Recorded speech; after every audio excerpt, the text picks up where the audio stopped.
네, 안녕하세요. 반갑습니다. 네, 노유성 소장이라고 합니다. 네, 전주까지 이렇게 와서 여러분 뵙게 돼서 너무 반갑습니다.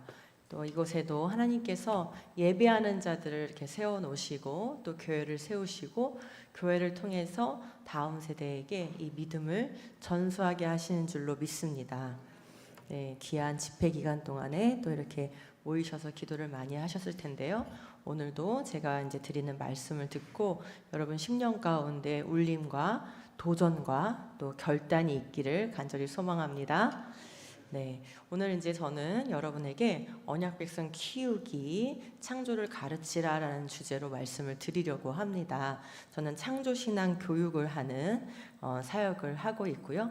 이 사역을 위해서 이제 전문적인 교육 단체를, 선교 단체를 만들게 됐어요. 그게 예스 티칭 연구소입니다. 그래서 우리가 사회에서는 끊임없이 진화론 교육을 하지만 우리 다음 세대에게 창조를 바르게 전하고 교육할 수 있는 컨텐츠와 교육 기관이 그동안 없었잖아요. 그래서 우리 교회에 있는 우리 유치부, 초등부, 중고등부, 청년부 또 여러분과 같이 학부모가 되시는 우리 장년부에 이르기까지 또 목회자에 이르기까지 이 창조신앙이 너무나 중요하기 때문에 그리고 시대적으로 이 문제를 정확하게 알지 못하고서는 이 시대를 이길 수가 없기 때문에 이 부분을 집중하여 연구하고 또 가르칠 컨텐츠를 만들고 해서 이렇게 증거하고 전하고 가르치는 사역을 하고 있습니다. 오늘은 이제 두 유산 이야기부터 시작을 해보도록 하겠습니다. 여러분 유산을 많이 준비하셨습니까? 유산 얘기를 하면은 요즘 한 40대? 40대 분들은 막 주식이 떠오르죠?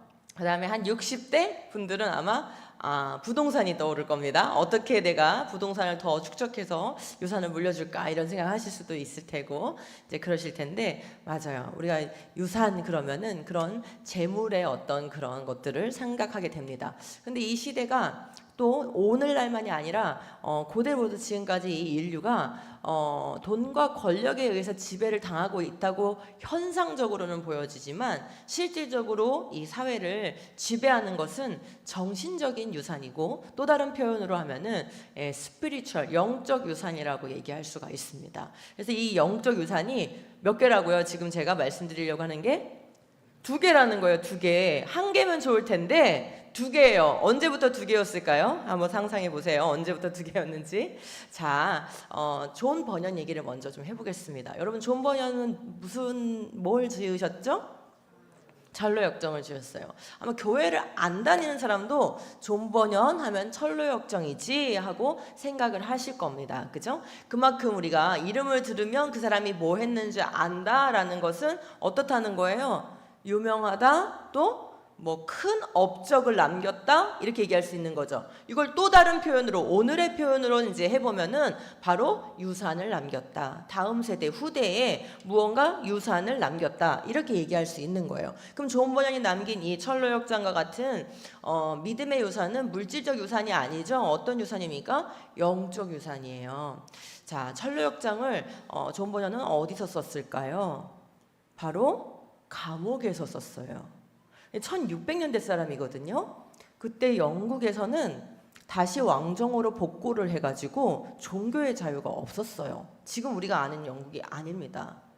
그래서 19세기에는 영국이 전 세계에 선교를 주도했잖아요. 사실은 그 여파로 미국을 거쳐서 우리에게까지 선교사가 오시게 된 건데 1600년대는 복음을 전하면은 나라에 억압을 당하고 핍박을 받는 아주 극심한 핍박을 받는 그런 시대였습니다. 근데 존 버년은 목사님이셨고 그리고 복음을 열정적으로 전하는 전도자였어요. 이걸 멈출 수가 없었습니다.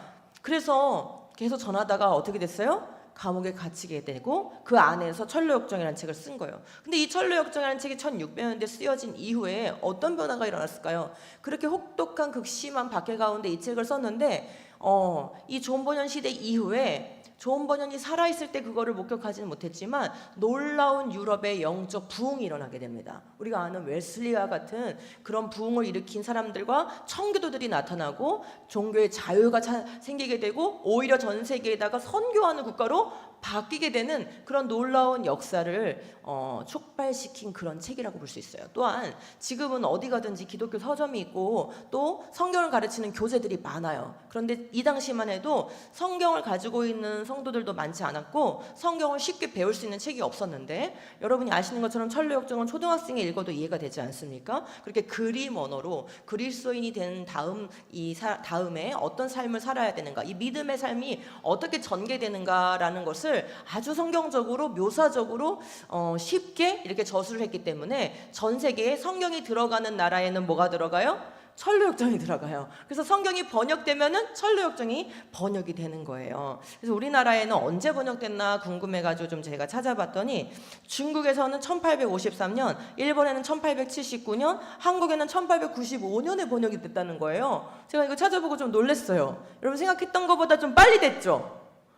저 시절에 아직 우리한테는 통성경이 없었고 쪽성경 보던 시절인데 천루역정이 벌써 번역이 된 거예요. 그만큼 무슨 얘기입니까? 선교를 받는 국가에 성경 다음으로 많이 읽힌 책, 성경 다음으로 번역되는 책, 이런 것들을 우리는 위대한 유산을 남겼다 이렇게 얘기할 수 있을 겁니다. 그러니까 이렇게 이제 유명해졌기 때문에 그때는 핍박을 했지만 지금은 매드포드라는 영국의 마을에 가면은 존 버년이 태어났던 곳, 사역했던 교회, 세례받았던 교회, 이런 것들을 다 기념하면서 이 사람을 기리고 있다는 것을 알 수 있어요. 자, 그러면은 이런 위대한 영적 유산을 후대에 지금 400년에 걸쳐서 그의 영적 유산은 길이길이 지금 우리에게 선한 영향력을 주고 있고 복음을 증거하고 선포하고 또 열방을 제자 삼는 일에 쓰이고 있다는 거죠. 이런 놀라운 영적 유산을 남기기 위해서 존 버년이 한 게 있어요. 그게 뭘까요? 답이 화면에 써 있습니다. 뭘까요? 그렇죠. 영적 유산을 남기기 위해서 존 버년은 뭘 선택했습니까? 고난을 선택했어요. 그가 오직 원했던 건 신앙의 자유를 원했어요. 그 다음에 복음을 증거하기 원했어요. 그걸 위해서 우리가 마음껏 할 수 있는 이런 시대도 있었지만 그는 고난을 선택해야 됐다는 거죠. 그럼 어떤 고난을 선택했을까? 우리도 다 고난을 겪으니까 이 정도인가? 라고 생각할 수 있는데 한번 볼게요. 이 사람은 말씀드린 것처럼 복음을 전했다는 이유 하나만으로 투옥이 됐는데요. 12년을 살았습니다. 근데 여러분, 이 존 버년이 받은 이 형은 12년 확정형이 아니었어요. 그럼 뭐였어요? 오늘이라도 설교 안 하겠어요. 나가서 이제 복음 안 전할게요. 라고 오늘 얘기하면 오늘 석방시켜주는 그런 형이었어요. 여러분이 딱 이 말을 들으니까 어떠세요? 아, 존 버년이 육체적으로 겪은 고난보다 무슨 고통이 심했겠다. 정신적 고통이 엄청 심했겠다. 그런 생각 드시죠? 예, 첫 번째 부인하고 결혼했는데 4명의 자녀를 뒀는데 첫 번째 딸이 시각장애로 태어났어요. 아직도 올망졸망 어린데 그만 첫 번째 부인이 죽고 말았어요. 그래서 두 번째 아내를 얻었는데 두 번째 아내가 임신했는데 존 버년이 감옥에 갇힌 거예요. 그래서 어떻게든지 이 남편을 좀 구해보려고 하다가 그만 너무나 극심한 스트레스를 받아가지고 조산을 해버렸어요.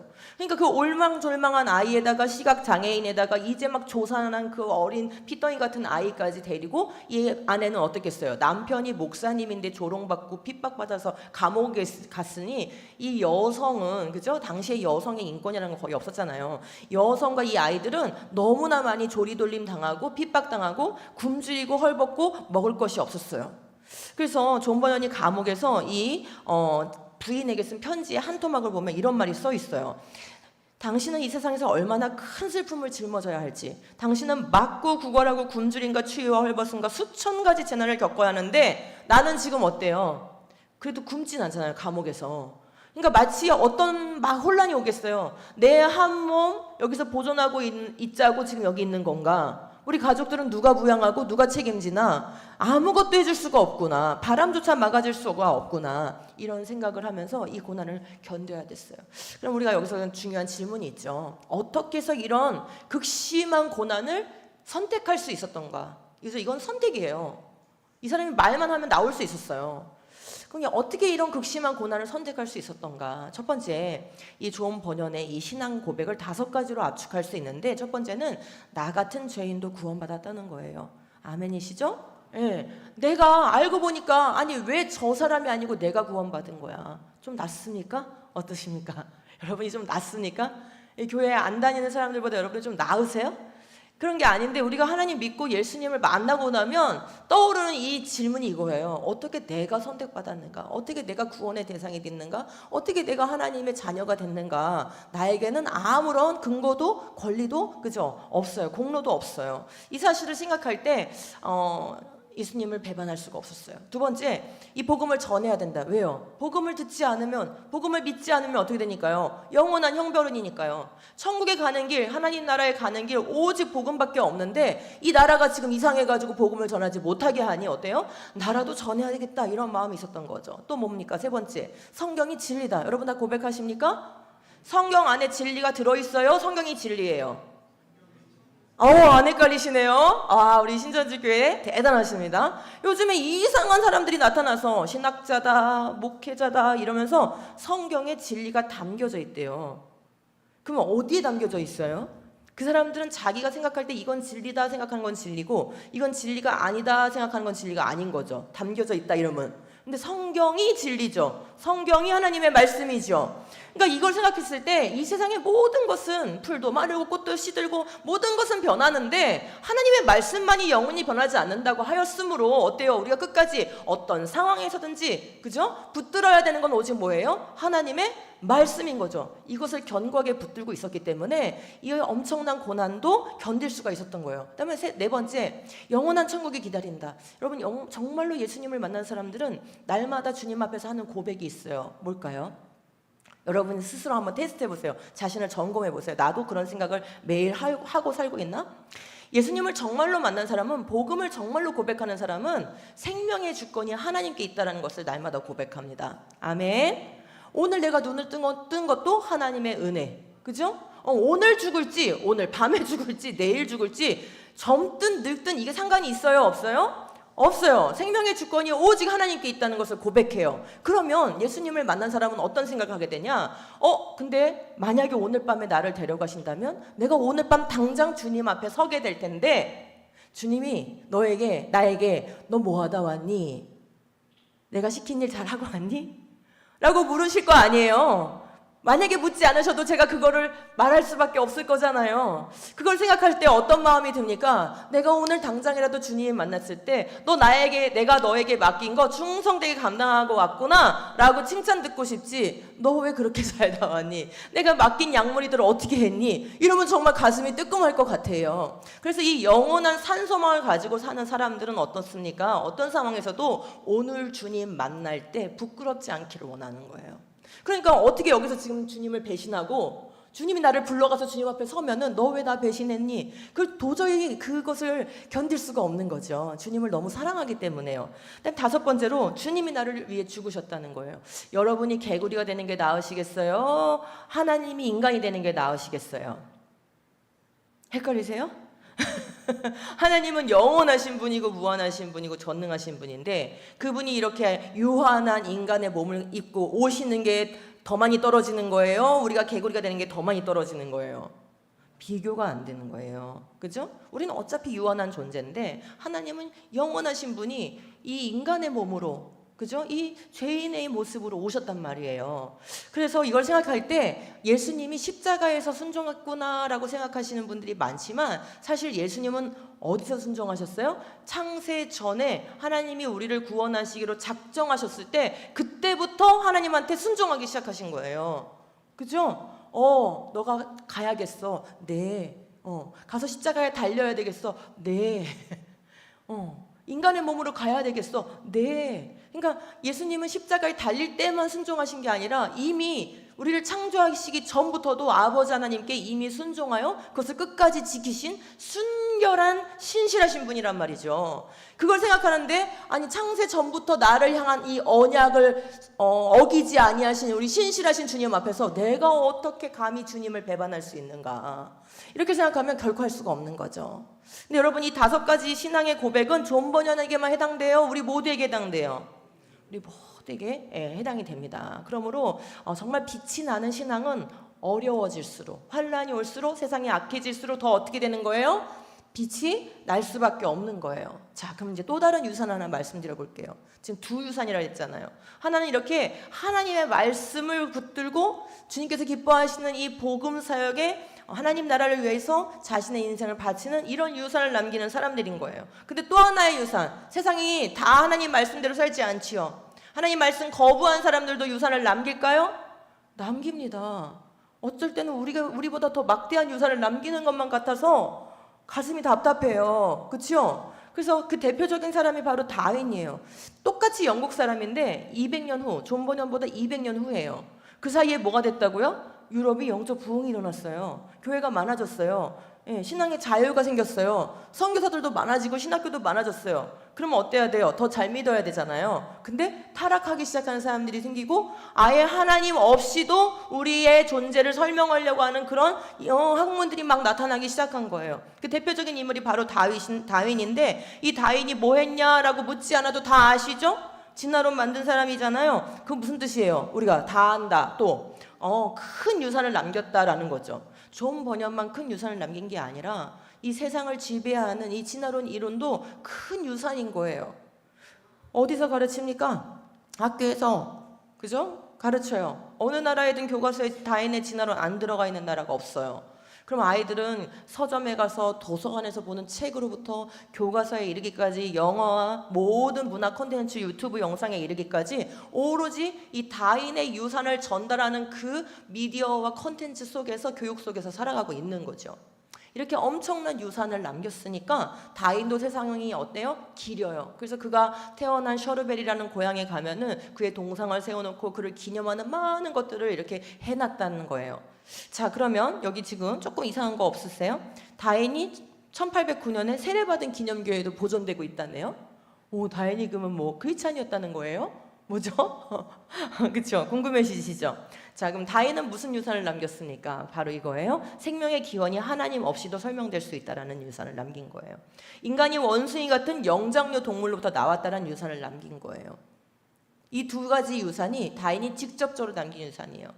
다윈이 세례를 받았다고 하는데 알고 봤더니 다윈은 할아버지 때부터 에라스무스 다윈 때부터 이단 교회를 다녔어요. 혹시 유니테리언이라는 거 들어보셨는지 모르겠는데 삼위일체를 부정해요.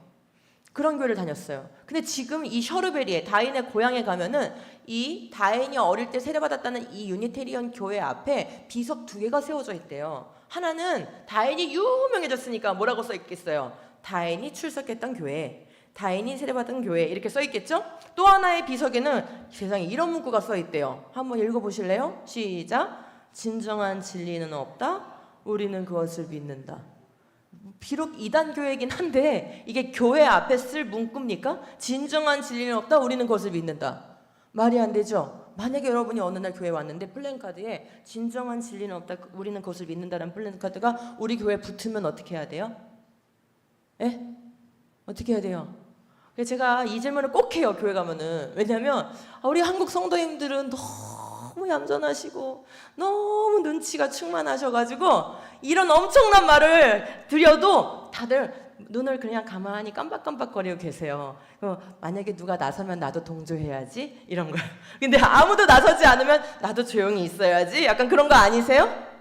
예, 좀 열심히 충만해지시면 어떻게 해야 돼요? 제가 이 말을 하자마자 이렇게 내가 당장 뜯어버려야지 이런 생각 하고 계시죠? 예. 근데 여러분 한국에 있는 어떤 교회도 이런 문구를 달고 있지 않아요.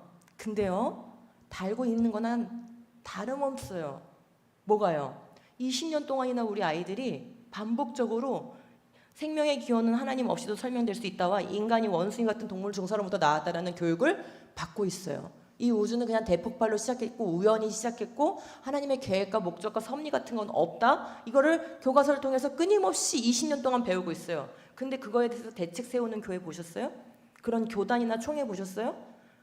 지금까지 없었어요. 그래서 제가 연구소 세우게 된 거예요. 지금까지 없었어요. 그러면은 아이들이 이렇게 진리가 없다, 하나님은 존재하시지 않을 수도 있다, 하나님이 창조하시지 않은 걸지도 모른다 라고 가르치고 그걸 계속 배우고 있는 상황을 내버려둔다? 그냥 방치한다? 그거는 진정한 진리는 없다, 우린 그것을 믿는다라는 플랜카드를 붙여놓고 사는 거나 사실은 다름이 없는 거예요. 우리가 지금 그런 상황에 있다는 거죠. 자, 그러면 다인이 주장한 진화론의 이 파장 어떻게 이제 이 사회로 영향력을 끼치게 됐는가? 이게 이제 심각한데 첫 번째 거짓된 진화론. 이 진화론은 거짓된 사상이에요. 검증되지 않았습니다. 실험적으로 재현되지 않았어요. 그러니까 이건 확인된 사실이 아니에요. 근데 교과서에 가르쳐지니까 어떻게 되는 거예요? 사실처럼 여겨지고 있는 거예요. 그래서 이런 거짓된 기원론이 대중화됐다라는 아주 중요한 문제가 일어났고, 자, 그러면 교과서에서 배웠으니까 이 교과서를 배운 세대가 20년, 30년 되면 어른 되잖아요. 그러면 그때부터는 다 어때요? 이 사회의 보편적인 생각이 진화론에 기반해서 생각하는 이런 것이 돼버리는 거예요. 그래서 사람들이 점점 어떻게 생각합니까? 이 모든 것은, 우주 만물은 자연의 우연한 물질들의 변화 생성으로 이루어진 거라는 것을 받아들이는 그런 사람들이 점점 늘어났던 거죠. 그 다음에 이제 이거를 누구한테 적용시키냐? 어차피 하나의 세포로부터 수억 년에 걸쳐서 인간이 나왔으니까 인간도 진화의 산물이니까 인간의 삶도 진화의 과정이다라고 보기 시작한 거예요. 즉 진화를 이 자연 만물에만 적용시키는 게 아니라 인간의 역사에다가도 인간의 인생의 삶에다가도 이 진화의 원리를 적용시켜야 된다는 생각이 받아들여지게 됐어요. 자, 그랬더니 어떤 현상이 나타날까요? 여러분, 진화의 원리라는 게 뭡니까? 자연 선택. 그럼 자연 선택의 반대말은 뭘까요? 자연 도태. 적응하는 것은 선택돼서 살아남고 적응하지 못하는 것은 제거되고 도태되고 사라진다, 멸종한다. 이런 것을 진화의 원리라고 얘기하지 않습니까? 우리 아이들이 학교에서 배우는 원리가 바로 그거예요. 그러니까 인간의 삶에다 이거를 적용하면 어떻게 되는 거예요? 아, 인간도 적응 잘하고 살아남겨질 자가 있고 살아남겨지지 않고 제거될 자가 있어. 이런 자들을 뭐라고 부르냐면 부적합자. 오늘날로 표현하면 뭘까요? 혐오 세력. 얘네들은 좀 없어져 줘야 돼. 이러한 것들을 설정해서 결국 인간들을 이렇게 이런 것들이 사라져 주는 게 당연한 이치야, 이런 생각에 바탕하여 사회 이론, 경제 이론, 정치 이론, 사상 이런 것들이 나오기 시작합니다. 즉 여기서부터는 이제 진화론은 과학의 영역이 아니라 어디로 넘어와요? 인문사회 과학 영역으로 넘어와요. 그래서 제가 정말 답답한 게 뭐냐면은 아직도 창조 교육을 해야 된다고 얘기하면 아직도 21세기 지금 2026년인데 지금 이 다이는 1800년대 이걸 만들어 놓고 죽었는데요. 세월이 이렇게 흘렀잖아요. 근데 아직도 교회에서 창조를 가르쳐야 된다고 하면은 이렇게 말하시는 분들이 많아요. 저 창조 믿어요. 진화 틀렸다고 저는 생각하고 있어요. 그러니까 뭐 굳이 그렇게 창조 교육을 심하게 할 필요가 없습니다. 이렇게 생각하시는 분들이 많아요. 그거는 아직도 이 창조가 진화의 반대말이라고 생각하고 있는 거예요. 아니요. 지금은 그런 시대 아니에요. 진화론이 자연과학의 영역에서 이미 인문사회과학의 영역으로 넘어온 지가 오래됐어요. 그리고 그거에 바탕으로 해서 심리학도 사회학도 정치학도 이 모든 언론 문화가 다 이 진화론의 바탕을 두고 다 움직여 온 지가 그렇게 학문 영역이 자리 잡고 쌓여온 지가 오래됐단 말이에요. 그냥 이 세상의 원리예요. 삶의 원리예요. 여러분이 내 딸을 교육학과 보내시면 안전할 것 같으세요? 여러분이 내 딸을 심리학과 보내면 안전할 것 같으십니까? 예, 교육학과 다니다가 갑자기 교회 잘 다녔던 애인데 방학 때 돌아와가지고 아빠 나 더 이상 교회 못 다니겠어요. 저는 이제 사역을 다니면서 이런 얘기들을 참 많이 접해요. 그러니까 더 이상 진화의 반대말이 창조가 아니고요. 예, 진화가 도대체 우리 사회에 어떤 세계관을 주입해 왔는가를 봐야 되는 거예요.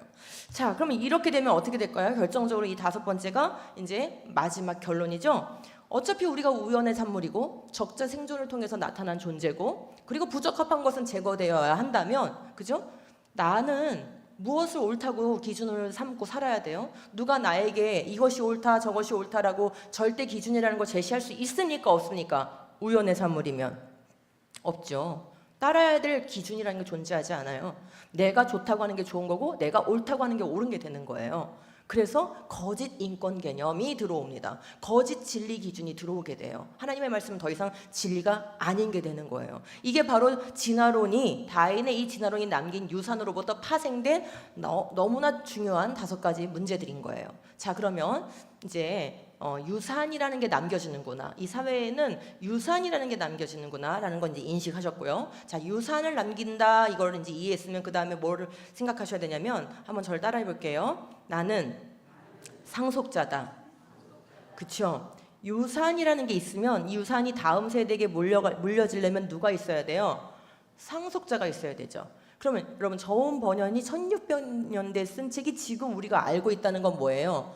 여기까지 오도록 상속해준 사람들이 있는 거죠. 번역도 하고 출판도 하고 이렇게 해준 사람들이 있는 거죠. 그것처럼 이 세상에도 다인의 진화론을 지금 다인이 우리 학교에 와가지고 우리 애들을 가르치는 게 아니잖아요. 그럼 누군가 중간에 계속 지금까지 상속해온 사람들이 있는 거 아니겠어요? 맞아요. 네. 이 상속자들이 누군지를 한번 또 보여드리려고 해요. 다인의 상속자들 너무 많지만 특별하게 특징적인 몇 사람을 제가 한번 소개해드려 볼게요. 다인과 같은 시대에 살면서 조금 더 뒤 시대까지 살았던 독일의 진화생물학자인 해켈이라는 사람이에요. 이 사람은 다인을 너무 숭배했어요. 다인과 동시대에 살 때 다인을 너무나 존경했어요. 그래서 자기도 진화 이론을 만들어서 유포하고 싶었어요. 그래서 이 사람이 만든 진화 이론이 뭐냐면 계통 반복설이라는 건데 우리 모두 다 교과서에서 배웠어요. 이건 틀린 이론이고 조작된 이론이에요. 이 밝혀졌어요. 이미 조작된 이론이라고. 그래서 2007년에 미국은 교과서에서 이 이론을 뺐어요. 완전히 뺐어요. 근데 한국의 생물 교과서에는 아직도 진화단원의 이 계통 반복설이 나와요. 문제죠? 100년이 넘도록 지금 잘못된 이론을 배우고 있는 거예요. 근데 이 사람이 주장한 게 뭡니까? 척추동물로부터 하나의 동물로부터 모든 척추동물이 다 진화돼서 나왔다는 거예요. 그래서 이 한 조사로부터 나왔는데 그 나와서 어류, 양서류, 파충류, 포유류 이런 단계를 거쳐서 진화를 했다는 거예요. 그래서 엄마의 뱃속에서 배가 발생할 때 배아 상태일 때 어류, 양서류, 파충류, 포유류 이 순서를 진화의 순서를 반복한다라는 주장을 한 거예요. 틀린 이론이라고 말씀드렸습니다. 또 그 사실이라고 생각하시면 안 돼요. 자, 그럼 이런 이론을 만든 사람의 이 밑바탕의 사상은 무엇이었을까요? 이 사람은 철저하게 물질과 에너지가 영원하다고 전제하고 산 사람이에요. 여러분 이거 뭐라고 말할 수 있어요? 물질과 에너지가 영원하다. 세 글자로 그게 유물론이에요. 이 철저한 진화론 신봉자들은 밑바탕의 사상이 뭐라고요? 유물론. 여러분 영원하다는 표현은 누구한테만 써야 되는 거예요? 하나님, 또 하나님의 말씀에만 써야 되는 거예요. 무언가를 내가 이것을 영원하다가 지칭하는 순간 그것이 우상이 되는 거예요. 맞습니까? 영원한 존재는 자존하는 존재여야만 하는 거예요. 스스로 존재하지 않으면 영원할 수가 없어요. 다른 것을 존재하게 만드는 존재만이 영원한 존재인 거예요. 그래서 무언가를 영원하다고 표현하는 순간 그 존재를 자존하는 존재로 우리가 말하는 것이 되는 거예요. 즉 유물론은 물질과 에너지로부터 모든 게 파생돼서 나와서 우리까지 기원했다라는 사상인 거예요. 성경과 정반대의 사상이죠?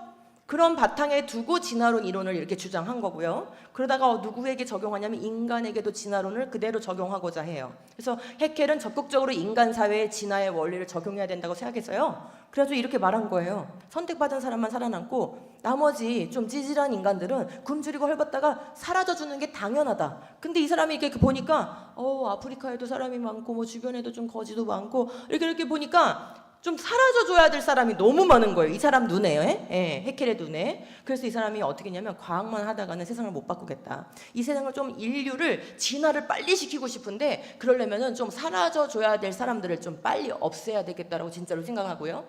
그래서 정치에 뛰어들게 돼요. 그래서 툴레당이란 당에 들어가게 되고 이 사람이 가서 한 일은 뭐냐면 빨리 퍼져서 죽이는 독약을 개발해요. 실제로요. 그리고 이 약을 개발한 다음에 2차 세계대전 때 실제로 이 약이 생산이 됐는데 전쟁이 끝나고 보니까 2억 명이 죽일 양이 이미 생산되어 있었어요. 진화론이 어떤 생각으로 퍼져나가는지 보이십니까? 여전히 과학의 문제라고 생각하세요?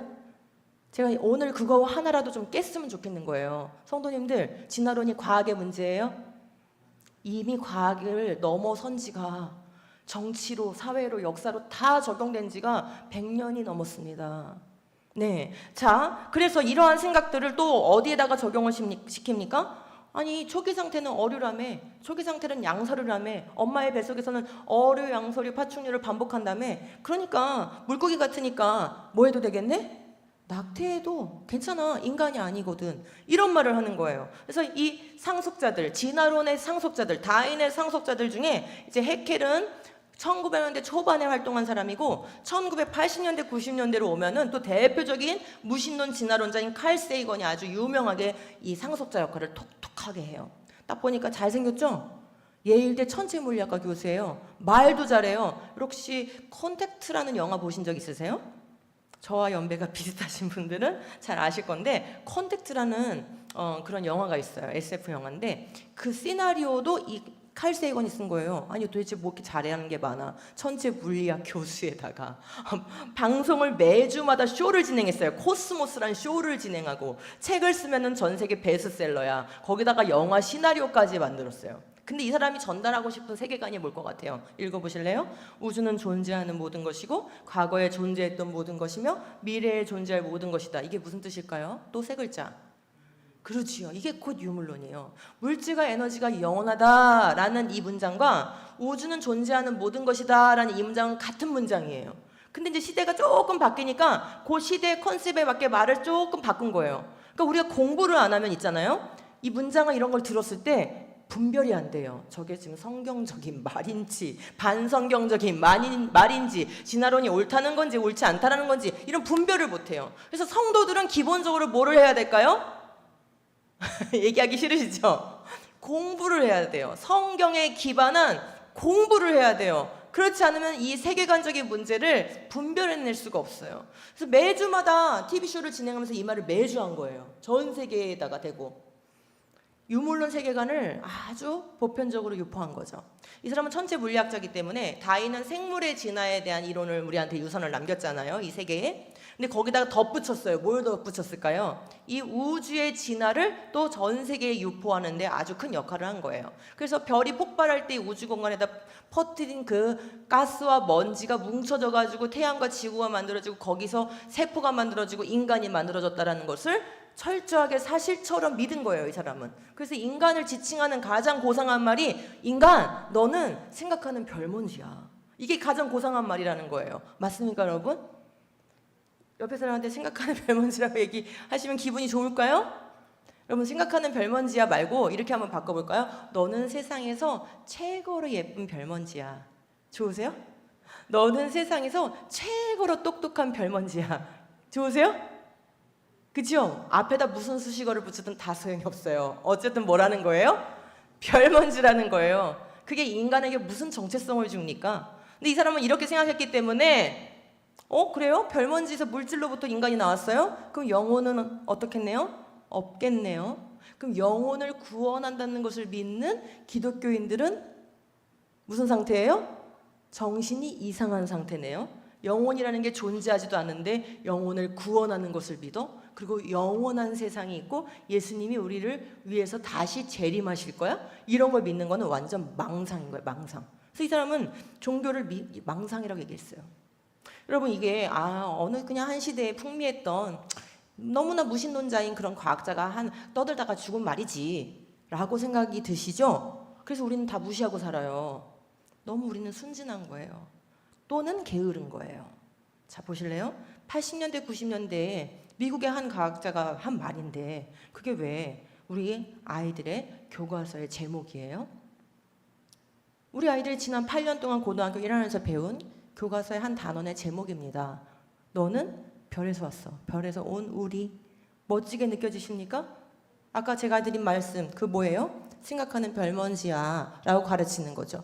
이 교과서는 천체교육이지만 다른 출판사의 책에 보면 똑같이 그 말이 나와요. 생각하는 별먼지.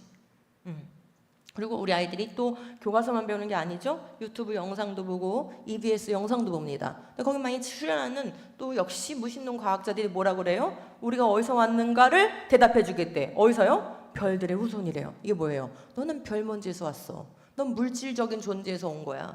너한테 무슨 영혼이 있겠니? 그 말은 안 하지만 똑같은 말이에요. 그죠? 그 영혼 구원? 이런 거는 거짓된 사상이야 라고 말하는 거랑 똑같은 거예요. 그러니까 이런 사람들의 입장에서 오늘날 지금 현존하는 우리나라에 지금 있는 이 현상을 얘기 드리는 거예요. 과거 얘기를 하는 게 아니에요. 지금 진행 중인 얘기예요. 그러면 이런 사람들의 입장에서 교회나 기독교를 바라보는 시각이 어떻겠어요? 뭐라고요? 망상을 믿는 사람들인 거고 우리 아이들은 그런 것들을 말로는 표현하지 못하지만 이런 문화 가운데 살기 때문에 위축돼 있어요. 저 사람들이 나를 어떤 식으로 바라보는지 창조를 믿는 나를 어떻게 바라보는지에 대한 그 감각이 정서적 느낌이 있단 말이에요. 그러니까 그 앞에서 나는 창조를 믿어요 말할 수 있겠어요? 못하죠. 근데 교회 왔는데 설명도 안 해줘. 왜 창조가 맞는지 설명도 안 해줘. 그럼 우리 아이들 보고 믿음을 지키라는 거예요? 지키지 말라는 거예요? 그죠? 우리의 지금 이게 현주소란 말이에요. 그래서 이 칼 세이건 부부가 1990년대에 한 매거진에 이렇게 지성적이고 이렇게 잘생기고 매일 주마다 TV에 나오고 유명한 대학의 교수인 사람이 이러는 거죠. 6개월이 되기 전에는 인간으로 볼 수 없으므로 낙태는 정당하다. 이런 말을 하면 그 당시 젊은이들이 어떻겠어요? 엄청나게 환호하지 않았겠어요? 그래서 결국은 진화론에 바탕하다 보면은 문화적으로 내 일상의 삶에서 또 가정에서 우리가 어떤 선택들을 할 때 그것도 역시 진화론에 부합하도록 선택하고 결정하도록 만드는 거예요. 그래서 낙태가 보편화되는데 엄청난 일조를 하였지요. 또 한 사람의 창조자를 말씀드려 볼게요. 이 사람은 영국 사람이고요. 1960년대에 이미 이런 책을 썼어요. 털없는 원숭이. 누구 보고 하는 말이에요? 인간, 너는 하나님의 형상 아니야. 너는 그냥 벌거벗은 원숭이에 불과해. 제발 너를 무슨 특별한 존재라고 생각하지 마. 그런 오만 떨지 마. 넌 고상하게 살 필요도 없어. 넌 영장류이기 때문에 영장류의 본능대로 사는 게 너를 정말로 자유롭게 하는 거야. 그런 의미를 전달하기 위하여 이런 책을 쓴 거예요. 물론 이 사람은 동물학자예요. 이 학자의 명성을 가지고 이런 인간의 정체성을 심하게 훼손하는 이러한 책들을 썼고 또 이것도 많은 각광을 받았어요. 그리고 많은 진화론자들은 아직까지도 이 데즈몬드 모리스의 이 책을 굉장히 좋아합니다. 근데 여러분 그 좋아하는 게 어떻게 티가 났냐? 우리나라에 작년에 몇 달 안 됐어요. 25년 11월 달에 어린이를 위한 털없는 원숭이란 동화책이 나왔어요. 저 60년대에 쓴 저 진화론 책, 진화론계에서는 유명한 책. 저거를 우리 어린아이들 딱 그림을 보니까 몇 세 정도가 볼 책인 것 같으세요? 고작 5살, 6살 이런 애들이 볼 책이죠? 그러니까 얘네들은 아직 진화론 교육을 받지도 않았지만 이미 동화책이나 과학책을 통해서 이렇게 진화론 세계관을 듬뿍 지금 흡수를 하고 있는 상황인 거예요. 근데 이 데즈몬드 모리스가 1928년생이신데 아직도 안 돌아가셨어요. 그래가지고 우리나라에서 자기의 책이 동화책으로 나온다 했더니 기분이 좋으셨는지 이렇게 편지를 써줬는데 한번 제가 읽어볼게요. 동화나 모험담이 아니라 우리가 어디서 왔고 앞으로 어떻게 살아가야 하는지에 대한 진짜 이야기를 담았단다. 이 책이 가장 어린 털없는 원숭이인 너에게 세상을 이해하는 첫 열쇠가 되길 바래. 이렇게 써준 거예요. 여러분 이 글을 이 동화책의 머릿말에 이제 써놨는데 이걸 읽는 우리 아이들은 어떤 마음이 들까요? 그죠? 예, 정말 자신이 하나님의 형상이라는 것을 사실적으로 이해하고 있을까요? 아담과 하와가 우리의 첫 조상이라는 걸 정말로 실제로 받아들이고 있을까요? 여러분? 애들 다 크면 다 믿게 돼 있어. 하나님이 결국은 하나님의 자녀는 다 인도하시더라. 여러분 그렇게 생각할 문제가 아닙니다. 아이들을 키우신 부모님들은 아실 텐데 앤서니 브라운의 동화책, 그죠? 근데 이상하게 이 앤서니 브라운은 거의 모든 동화책이 고릴라, 침팬지, 원숭이가 소재예요. 근데 그림을 또 너무 잘 그려가지고 그림이 예쁘다 보니까 굉장히 유명해졌고 전 세계의 어린아이들에게 읽혔습니다. 저도 아이들 키울 때 이 책들을 많이 봤어요. 저는 읽히지는 않았어요. 근데 이 책이 있다는 건 유명하다는 건 알고 있었어요. 그때는 무심결에 지나갔지만은 지금 다시 제가 이런 사역을 하면서 이 책을 보니까 그런 의미가 다 담겨져 있었던 거구나. 그게 보이는 거예요. 지금 보세요. 어린아이의 머리 위에 노란 빛이 비치고 있잖아요. 빛으로 비추시네. 누가 비춰야 돼요? 우리 아이들의 머리에는 누구의 빛이 비춰져야 돼요? 예? 진화론의 빛이 비춰져야 돼요? 예수님의 빛, 말씀의 빛이 비춰져야 되잖아요. 근데 지금 벌써 이 빛이 어디서 왔어요? 고릴라에게서 왔죠. 뭐라는 거예요? 너의 정체성, 너의 존재의 기원, 그거는 바로 저런 영장류에 있단다라는 것을 여러분 아이들은 이렇게 어린 아이들은 논리적 사고로 지식을 배우지 않아요. 논리는 3, 4학년이 지나야 발달합니다. 그러니까 이 정도의 동화책을 보는 어린 아이들은 정서적으로 모든 것들을 흡수해서 세상을 배우거든요. 그러니까 저런 그림 하나로 충분한 거예요. 저런 상징적인 아주 고도의 이런 메타포가 들어있는 이런 그림만으로도 이 아이들의 세계관을 좌우하기에 충분한 거예요. 이 그림이 예쁘다 보니까 미술관에 전시도 되더라고요. 그래서 무슨 그림을 전시하나 하고 좀 찾아봤더니 이런 그림이 있어요. 낮이나 밤이나 주무시도 아니하시고 내 아이를 지키시는 분은 누구예요? 지금 침대맡에 누가 있어요? 아이는 자고 있는데 밤에 잠도 안 자고 내 아이를 지켜주잖아요. 누구예요? 오랑우탄인지 침팬지인지 얘가 지켜준대요. 그러니까 이런 그림들을 통하여, 그죠? 우리의 존재의 기원이, 우리가 지금 존재하는 이유가, 또 나와 항상 함께하는 분이 누군가, 이런 것들에 대한 생각 자체를 바꿔놓는 거예요. 우리나라에서 출판되고 있는 책 중에 저학년의 품격이라는 시리즈가 있는데, 예, 저학년 아이들이 이 책을 읽어야 품격이 갖춰지나 봐요. 근데 제목이 뭐예요? 우리 엄마는 고릴라. 근데 여러분, 제가 지금 예시로 보여드리는 거지, 이런 류의 책이 무지 많아요. 도서관에 가서 저학년 유치부 아이들이 보는 책들을 한번 좀 제발 살펴보세요. 무지 많아요. 너무나도 휘황찬란하고 색깔도 좋고 그림도 잘 그렸고 아주 훌륭한 작가들을 통하여 이런 동화책들을 만들고 과학책들을 만들어서 그 안에 생태책인 것처럼 지구의 환경을 보호해야 된다는 그런 내용을 담은 것처럼, 그 다음에 기후 위기에 대한 문제를 다루는 것처럼, 그리고 다양성 교육을 하는 것처럼 이렇게 되어 있는데, 사실은 그 안에 진화라는 세계관을 계속 담아내고 있다 이 말이죠. 아무래도 앤서니 브라운하고 데즈몬드 모리스는 뭔가 연결고리가 있는 것 같았어요. 그래서 제가 좀 찾아봤어요. 데즈몬드 모리스는 아까 벌거벗은 원숭이 쓴 그 동물학자잖아요. 근데 이 사람은 또 재주가 많아가지고 초현실주의 화가를 지금껏 하고 있어요. 평생 그림을 그렸어요. 근데 바로 이 앤서니 브라운이 그린 이 동화가 뭐예요? 초현실주의 동화예요. 그리고 다 소재가 똑같이, 둘 다 소재가 뭐예요? 원숭이, 침팬지, 영장류예요. 그래서 뭔가 관련이 있겠나 싶어가지고 찾아보니까 마침 이 앤서니 브라운이 영국에서 미술대학을 졸업했던 그 해에 바로 그 벌거벗은 원숭이라는 책이 출판됐더라고요. 그러니까 그 시대에 이런 정신적 영향을 받은 거죠. 그리고 이 데즈몬드 모리스는 아까 벌거벗은 원숭이가 그 사람 책이었잖아요. 그림 그리는 사람이 됐죠? 그래서 또 미술책을 냈는데 미술책 제목이 뭐예요? 예술적 원숭이. 도대체 이 사람은 원숭이를 빼면 설명할 게 없나 봐요. 모든 게 다 원숭이. 인간을 제발 영장류로 보라는 거예요. 그래서 맨 워칭이라는 책을 보면은 이런 게 있어요. 사람을 동물로 보는 것에는 모욕적인 것이 없다. 넌 동물이야 그러면 사람들이 좀 기분 나빠하니까 제발 그러지 말라는 거예요. 인정하라는 거예요. 영장류라는 걸 인정하라는 거예요. 그러면서 호모 사피엔스는 영장류의 한 종이고 다른 종들처럼 생물학적 규칙에 지배받는 생물학적 현상이다. 너의 생물학적인 그 본능적 현상으로 그냥 살면 된다는 거죠. 무슨 이성과 도덕과 뭐 예의범절과 전통과 이런 거 필요 없다라는 얘기를 하는 거예요. 자, 60년대는 그런 사람이 있었는데 지금 이 21세기는 누가 이 진화론 앞장서서 스피커 노릇을 하고 있을까요? 또 이 사람도 뭐예요?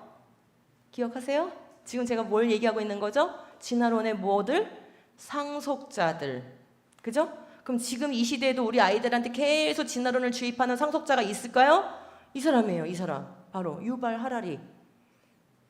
이 사람은 히브리 대학의 역사학자인데 아주 골수 진화론자고 골수 무신론자예요. 근데 우리나라에 왔을 때 인터뷰를 했길래 봤더니 제목이 나는 소년을 좋아했다는 거예요.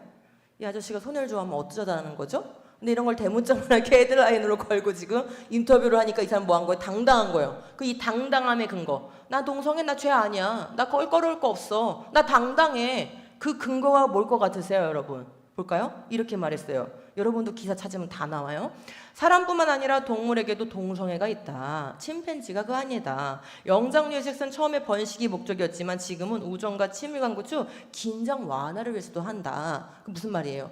내가 동성애 성관계를 하는 것은 우정을 위한 거예요. 친밀감을 위한 거예요. 나의 기원인 침팬지, 나와 비슷한 침팬지도 그렇게 살고 있더라고요. 그러니까 내가 어떻게 살아야 되는지는 뭘 보면 알 수 있어요?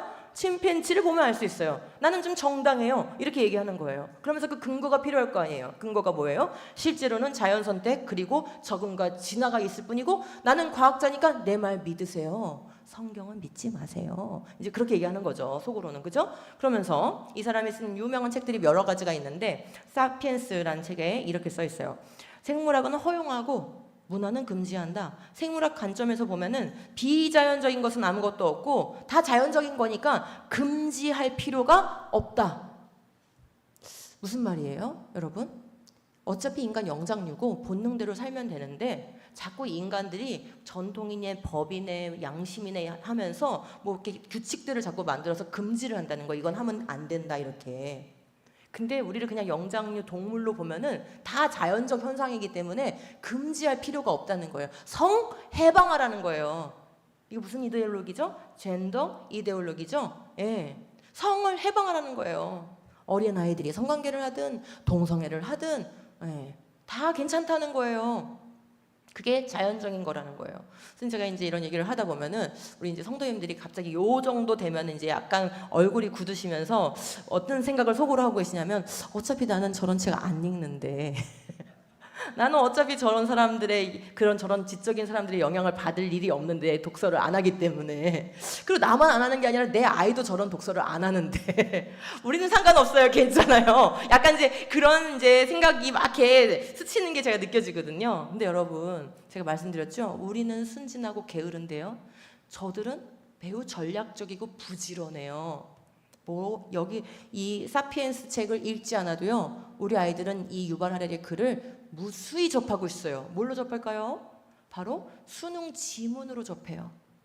여러분, 수능 지문 이거 시험 보려면 뭐 해야 돼요? 문제집 풀고 공부하고 그 해야 되잖아요. 거기에 수없이 유발 하렐의 지문들이 나와요. 그러니까 우리 아이 독서 안 좋아해도 뭐예요? 그 글이 누구의 글인지도 모르는데 계속 그런 글을 국어 지문, 사회 지문, 영어 지문, 모든 지문에서 계속 이걸 다룸으로써 익숙하게 만들어요. 이 현실이에요. 자, 결국 여기까지 들어보니까 다행히 엄청 큰 유산을 남겨가지고 전 세계가 지금 이걸로 완전히 재편되고 다스려지고 있는 상황인데, 그럼 결국 남긴 게 뭐냐 따져보니까, 여러분, 진화론이 과학의 문제라고요? 아직도 그렇게 생각하시는 거예요? 아니죠? 사실 진화론은 이 세 가지를 남긴 거예요. 1번 시작. 성경은 더 이상 진리가 아니다. 이거 남긴 거예요. 왜요? 진화론이 사실이요. 보세요. 창세기 1, 2, 3장은 거짓말이에요. 그럼 성경은 뭐예요? 전설이나 신화를 믿는, 전설이나 신화 위에 세워진 하나의 종교에 불과하죠. 진리라고 말할 수 없어요. 그죠? 그거예요. 2번, 모든 것은 자연의 우연한 산물이고 인간은 어차피 영장류 생물종에 불과해요. 즉 인간의 정체성 뭐가 아니라는 거예요? 하나님의 형상이 아니라는 거예요. 인간의 정체성 자체, 인간의 존재 본질을 바꿔버려요. 그 다음에 3번째, 사람은 누구나 좋은 것을 스스로 결정할 권리를 갖는다. 저는 이걸 거짓 인권 개념, 가짜 인권이라고 부릅니다.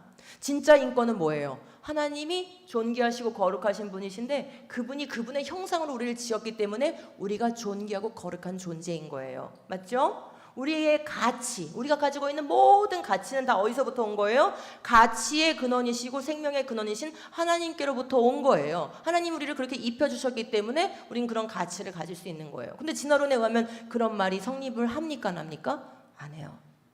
가치의 근거가 하나님이 아니에요. 그럼 그 가치를 누가 정하죠? 내가 정하는 거예요. 나는 어차피 이 나도 또 옆에 사람도 다 그냥 우연의 산물에 불과하니까 내가 좋은 게 좋은 거고 내가 싫으면 싫은 거고 내가 옳으면 옳은 거고 내 인생 내가 결정하고 내 인생은 내 건 거죠. 이러한 거짓된 가짜 인권 개념이 가짜 인간의 정체성이 전 사회의 보편적인 그런 가치관이 되었다는 말이죠. 이렇게 엄청나게 악한 것들을 심어주는 게 진화론 교육이고 진화론 세계관인데, 우리의 교과서는 어떤 상황입니까? 20여 년에 걸쳐서 유치원 때부터 대학에 이르기까지 오직 진화론만 배워요. 여러분, 어느 교과서에, 공립학교에서 배우는 어느 교과서에 창조주 하나님을 언급하는 거 봤습니까? 여러분, 창조주 하나님은커녕요 설계란 말도 안 들어가요. 이 세상 설계됐다, 과학교과서에 그런 말 써 있는 거 보셨어요? 없습니다. 이들은 철저해요. 아이들이 그 단어와 그 문장을 통해서 우리를 설계하신 분, 이 우주를 목적을 가지고 지으신 분, 그 위대하신 분이 실제로 존재하신다라는 생각 자체를 아예 하지 못하도록 설계, 창조 이런 개념 자체를 가르치지 않아요. 그만큼 철저하게 세계관을 봉쇄하는 거예요. 오직 진화론 안에서만 생각하도록 만드는 거예요. 그래서 학교에서는 우주의 기원, 별의 기원, 지구의 기원, 생명의 기원, 인류의 기원, 성의 기원, 가정의 기원, 죽음의 기원, 모두 다 진화론적 관점만 배웁니다. 근데 지금 언급한 이 모든 문제가 우리 인생의 가장 기초예요. 삶을 내가 어떻게 바라보는가, 인생을 어떻게 바라보는가, 내가 어떻게 살기 원하는가를 결정하는 가장 세계관의 기본을 이루는 토대란 말이에요. 오직 이것만 배워요. 그럼 여러분, 여기 학교에서는 빼고 교회에서는 한번 고쳐서 한번 읽어보시겠어요? 시작. 교회에서는 오직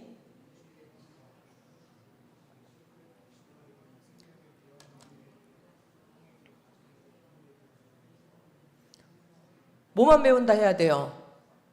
교회에서는 우주의 기원, 별의 기원, 지구의 기원, 생명의 기원, 인류의 기원, 성의 기원, 가정의 기원, 죽음의 기원 어떻게 배워야 돼요, 여러분?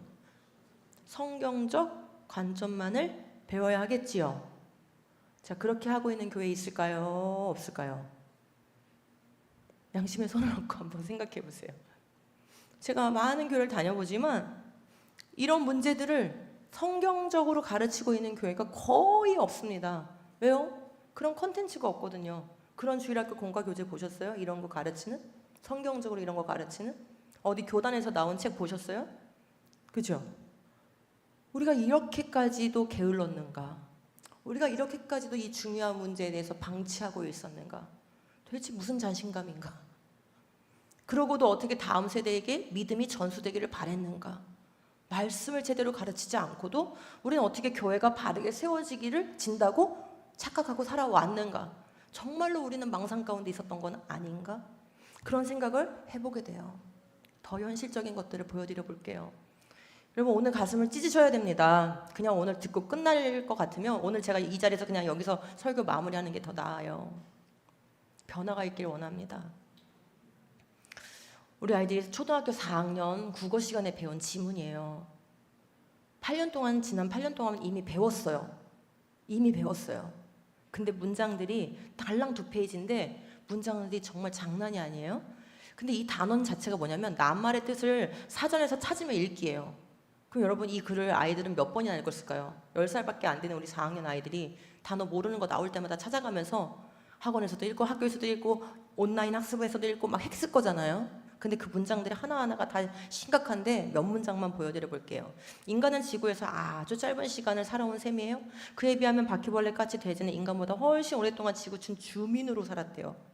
바퀴벌레 주민이에요? 바퀴벌레가 주민세 내면 진짜 세금 엄청 나겠다. 그죠? 인구수가 많잖아요, 바퀴벌레. 지금 이것들을 왜 주민으로 격상시키고 있는 걸까요? 이 최재천이라는 분은 우리나라에서 진화론 유포하는데 가장 앞장서는 교수예요. 최재천. 이름 기억하시고 그 사람 이름 들어가 있는 책은 아이들한테 읽히지 마세요. 자, 자연에도 어른을 공경하는 문화가 있다면 지금 인간에게 무시당하고 고통받는 많은 동물의 마음은 나이 지긋한 어른이 한참 어린아이에게 험한 욕을 듣고 숨쉰 두들겨 맞았을 때 느낌과 비슷할 거예요. 그럼 제가 이렇게 지나가는 바퀴벌레 이렇게 잡으면 어떻게 됐다는 거예요? 공경해야 될 어른을 흠씬 두들겨 팼다는 거잖아요, 지금. 이런 글을 읽을 때 우리 아이들은 어떤 생각을 하게 될까요? 이 아이들의 이 무의 시간엔 뭐가 저장될까요? 동물을 마땅한 방식으로, 물론 막 학대하면 안 되죠. 하지만 마땅한 방식으로 우리가 뭔가를 처리한 것도 인간을 혐오하게 만들겠죠? 그리고 동물은 무조건 소중하게 여겨야 되는 것처럼 인권보다도 동물권을 더 높여야 된다고 생각하게 되지 않겠어요? 이런 교육을 하고 있는 것과 사회를 그렇게 운영하는 게 별개의 문제일까요? 같이 갈까요? 지금 우리나라 현행법이 어떤 줄 아세요? 인간인 태아를 낙태하는 거는 처벌을 안 받아요. 근데 남의 집 강아지를 좀 학대하면은 3년 이하의 징역에 처합니다. 벌써 이미 법이 뭐가 더 높아요? 인권보다 동물권이 높아요. 이런 교육을 할 때 사회를 그렇게 운영하겠다는 뜻이에요. 여러분, 교육이라는 것은요. 자, 그 다음 마지막 문장이에요. 인간은 지구의 막내예요. 최초의 생명이 수십억 년에 걸쳐 다양하게 가지를 뻗으며 진화하는 과정에서 우연히 생겨난 생물의 한 종일 뿐이지요. 지금 4학년짜리 머리에다가 대고 이러는 거예요. 너는 우연히 생겨난 생물의 한 종일 뿐이란다? 그럼 이렇게 초등학교 때부터 배웠는데 대학에 가면 아까 데즈몬드 모리스나 유가 하라리 같은 그런 사람들의 책과 글과 그런 학문 영역을 접하게 되는 거예요. 생물은 뭐 할 게 없어요? 금지할 게 없어. 그러니 당연히 우리 아이들이 동성애도 괜찮고 낙태도 괜찮고 페미니즘도 괜찮고 레즈비언도 괜찮고 다 그렇게 생각할 수밖에 없지 않겠어요? 논리적 근거가 그렇게 마련이 되어 있는 것이에요. 자, 거짓을 교육하는 것만의 문제가 아니에요. 거짓은 항상 짝꿍이 음란입니다. 이게 같이 가는 거예요. 거짓된 세계관에 물들잖아요. 당연히 분별력이 없어지겠죠. 그래서 음란해지게 되어 있어요. 자, 우리 아이들 초등학교 교실이 이렇다는 거예요. 일본 야동에서 나오는 그런 대사들을 자꾸 읊으면서 소리를 낸대요, 아이들이. 근데 교사들이 그거를 제재를 못한다는 거예요. 그래서 왜 제재를 못해? 하고 기사를 좀 더 찾아봤더니 이런 기사가 나와요. 두 아이가 싸웠는데 이 한 아이의 부모님이 이 선생님한테 내 아이의 인권을 침해했다고 고발을 해버렸대요. 그러니까 뭐 좀 내 아이한테 뭐라고 좀 걔 교육을 가르치면 부모들이 아동학대한다 이런 거짓 인권 개념에 또 사로잡혀가지고 고발하고 괴롭히고 교사를 힘들게 하고 막 항의하고 그러니까 교사들이 아예 그냥 구덕에 무서워가지고 된장 못 담근다고 건드지를 못하는 거죠. 그럼 여러분 이런 교육이 계속되면은 결국 우리 아이들의 뭐가 떨어질까요? 도덕 교육이 안 되고 있는 것이기 때문에 분별력이 떨어지는 거예요. 여러분 도덕 교육은 의무 교육이 아니에요. 우리는 잘못된 도덕 개념을 갖고 있어요. 도덕을 가르치면 의무가 많아져서 내가 힘들다고 생각하는 거예요. 그거는 반항적인 사람들이 그렇게 생각하는 거예요. 도덕은 왜 가르치는 겁니까? 분별력을 위해서 가르치는 거예요. 맞죠? 근데 이게 도덕 교육이 안 되니까 우리 아이들이 분별이 없어졌어요. 어떻게 티가 날까요? 작년 한 해 동안 온라인에서 성착취하는 악한 범죄를 그루밍 성범죄라고 하는데 이게 무려 3배가 늘어났어요. 근데 이 3배의 40%가 초등학생이 대상이에요. 대부분 초등 여학생들일 거예요. 여러분 초등 여학생 가지신 부모님들 걱정되시죠? 40% 막대한 숫자입니다.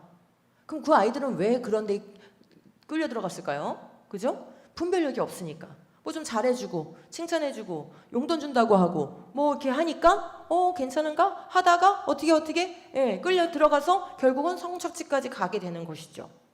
분별력이 없어지고 있는 거예요. 이런 교육을 한 지가 이미 20여 년이 됐기 때문에 이미 20, 30대의 생각에서 너무나 많은 격차가 벌어지고 있어요. 우리나라에서 끊임없이 이렇게 동성애에 관련된 인식조사를 하고 있습니다. 할 필요 없는데 계속 해요. 이거를 자꾸 생각하게 만드는 거죠. 근데 23년도 통계를 보면은 20대 남성은 동성결혼 법제화 찬성이 52%, 여성은 77%. 동성애도 사랑의 한 형태라고 생각하는 남성 20대가 63%, 여성은 89%. 이게 우리 20대들의 생각이라는 거예요. 너무 놀라웠어요. 이 통계를 보고. 그래서 이거는 이제 그때 한 해 한 거니까 좀 장기간의 연구를 한번 찾아보자 해서 찾아봤더니 퓨 리서치라는 미국의 여론조사 기관에서 2002년부터 2019년까지 무려 17년 동안 추적한 그런 연구가 있었어요. 그래서 이 여론조사를 여러 선진국을 같이 한 거예요. 근데 이걸 데이터를 비교하니까 유독 그 수많은 선진국들 중에서도 유독 한국이 특이점이 나타났어요. 무슨 특이점이 나타났을까요? 30대 이하의 생각과 50대 이상의 생각이 무려 전 세계 최고예요. 이게 56% 차이가 나는 거예요. 여러분 같은 사회에서 우리가 같이 다 똑같은 그런 뉴스 듣고 이렇게 열린 사회, 우리가 누구 이렇게 소통을 막아놓고 가둬놓고 살지 않잖아요. 이렇게 열린 사회로 우리가 살고 있는데 50대 이상의 생각과 30대 이하의 젊은이들의 생각이 56%나 인식 차이가 난다는 건 비정상이에요. 이건 같은 국민이라고 볼 수가 없어요. 막 나가는 일본도 이렇게 아니에요. 그래서 지금 한국이 유독 높은 거예요. 이게 56% 단연코 높은 거예요. 그러면 우리는 통계 자료에서 이런 걸 보면은 뭐라고 표현하냐면 아노말리라고 그래요. 아노말리. 노멀이 이제 정상인데 아노말리는 비정상이라는 거거든요. 그럼 통계의 비정상은 어떨 때 나타나는 걸까요? 오염이 있을 때 나타나는 거예요. 오염. 외적 어떤 투입이나 개입이 있을 때 나타나는 거예요. 그럼 여러분 생각해 보세요. 인식의 차이에 어떤 외적 투입이 있었다. 인식을 바꾸는 게 뭐예요? 인식을 바꾸는 건 오로지 교육과 문화예요. 그럼 우리는 지난 20여 년에 걸쳐서 우리 젊은 세대들이 자라는 동안 계속 그 아이들에게 뭐가 있었다는 거예요? 동성애를 옹호하고 미화하고 그렇게 바라보도록 하는 교육과 문화가 투입이 됐다는 거예요. 그래서 기존의 이 기성세대와 차이가 이렇게 벌어지게 됐다는 거죠. 그거 아니곤 설명할 방법이 없는 거예요. 이건 자연스러운 변화가 아닌 거예요. 적극적인 의도적인 그들의 노력이 있었던 겁니다. 그렇죠? 그런 동안 교회는 뭘 했을까요? 여러분 나라는 또 왜 이렇게 됐을까요? 이 나라의 문제도 좀 심각한데 작년에 만삭의 젊은 여성이 자기 셀카로 찍은 거예요. 나 지금 낙태 수술 받으러 간다 이러면서. 그래가지고 정말로 수술 받았죠. 다행히 이제 이거 알려지면서 그 수술한 의사는 처벌이 되긴 했습니다. 근데 그게 문제가 아니에요. 이런 일 벌어지면 낙태법이 지금 제대로 정비가 안 돼가지고 이런 사회적인 문제가 심각하게 일어나니까 생명을 보호하기 위해서 뭔가 우리가 법적인 그런 장치를 마련해야 돼. 이렇게 지금 나라가 흘러가야 되잖아요. 근데 나라가 어떻게 흘러갔냐면은 오히려 26년도로 넘어오면서 국회에 계속 발의되는 법안이 뭐였냐면은 모자보건법이라는 법 이름으로 낙태를 만삭까지 허용하고 산부인과 의사가 아니라 모든 의사가 낙태를 할 수 있고 그리고 뭐 수술까지 해. 약으로 그냥 먹어서 낙태시킬 수 있는 것까지 모든 것을 허용하자라는 그런 법이 계속 발의가 됐어요. 그러다가 심지어는 이 약물, 우리나라에서는 생산은 안 되니까 해외에서 수입하자. 이런 것들을 발의하다가 이제 최근에 그죠? 대통령이 뭐 했어요? 이 미프진이라는 이 약물 낙태하는 약을 도입을 하는 걸 살펴봐라, 추진하라 이런 말을 국무회의에서 해버렸죠. 지금 이렇게 흘러가고 있어요. 근데 산부인과 의사들은 뭐라고 하고 있냐면은 이 약물 낙태가 수술 낙태보다 더 위험하다는 거예요. 아이를 죽일 뿐만 아니라 산모에게 너무 위험하다는 거예요. 여러분 지금 우리나라는 왜 이런 쪽으로 흘러가고 있는 걸까요? 이런 것들하고 진화론이 관련이 없는 것 같으세요, 여러분? 아까 제가 보여드렸잖아요. 헤켈이 했던 말, 칼세건이 했던 말, 유발 하라리가 했던 말, 그죠? 다 보여드렸잖아요. 우리의 생각이 진화론으로 세팅이 되니까 이런 문제들에도 다 영향을 미치고 법을 만드는데도 다 영향을 미치는 거예요. 그러면 교계는 그럼 어떨까요? 교계. 지난 한 15년 정도 세상에서 이렇게 진화론 교육이 강해지니까 교계에서도 이런 현상이 나타나기 시작했어요. 지난 15년 동안 어떤 일이 벌어졌냐면은 10년 동안 어떤 일이 벌어졌냐면은 교회를 다니는 사람들 또는 나는 하나님을 믿는다라고 말하는 사람들이 진화를 믿는데요. 그러면서 하나님이 진화의 방법으로 창조를 했대요. 그런 거를 주장을 이제 대놓고 하기 시작했어요. 그래가지고 유튜브 영상도 막 적극적으로 만들고요. 신학교에서 적극적으로 가르치고요. 기독교 방송국에 출연해가지고 적극적으로 말하고요. 기독교 방송국에 출연하니까 또 어때요? 이 사람들을 강사로 초빙해가지고 채플 강사로도 세우고 교회 세미나 강사로도 세우고 신학교에도 이 사람들이 와서 가르치고 막 이런 일들을 허용했어요. 여러분 어떻게 생각하세요? 지금 이게 잘 가고 있는 건가요? 하나님이 진화의 방법으로 창조했다. 말이 됩니까? 그죠? 예. 아까 말씀드렸잖아요. 어떤 사람들은 이 안에 진리가 담겨져 있다고 생각한다고. 그 사람들은 뭐라고 생각하는 거예요? 6일 창조는 진리가 아니야. 진화의 방법으로 창조했어. 이렇게 얘기하는 거죠.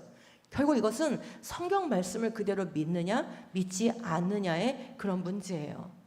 자, 결국 지금까지 말씀드린 것을 정돈해 보면은 지난 200여 년 동안의 시간 동안 이 인본주의 진영, 하나님 없다. 내 뜻대로 사는 것이다. 인생은 내 것이다. 이렇게 주장하는 이 인본주의 진영은 끊임없이 무엇을 전략으로 삼았냐면은 창세기의 앞부분을 공격하는 것을 전략으로 삼았어요. 창조는 신화야. 창조는 전설이야. 창조는 사실 아니야. 과학은 진화가 맞다라고 밝혔어. 이런 식으로 교과서에 넣어서 가르쳐 온 거예요. 그랬더니 어떻게 됐어요? 창조를 믿는 믿음이 희박해져요. 그럼 어떻게 되겠어요? 남자와 여자로 완전히 인간이 시작된 게 아니겠네요. 한 남자와 한 여자와 결합해서 결혼한 것도 아니겠네요.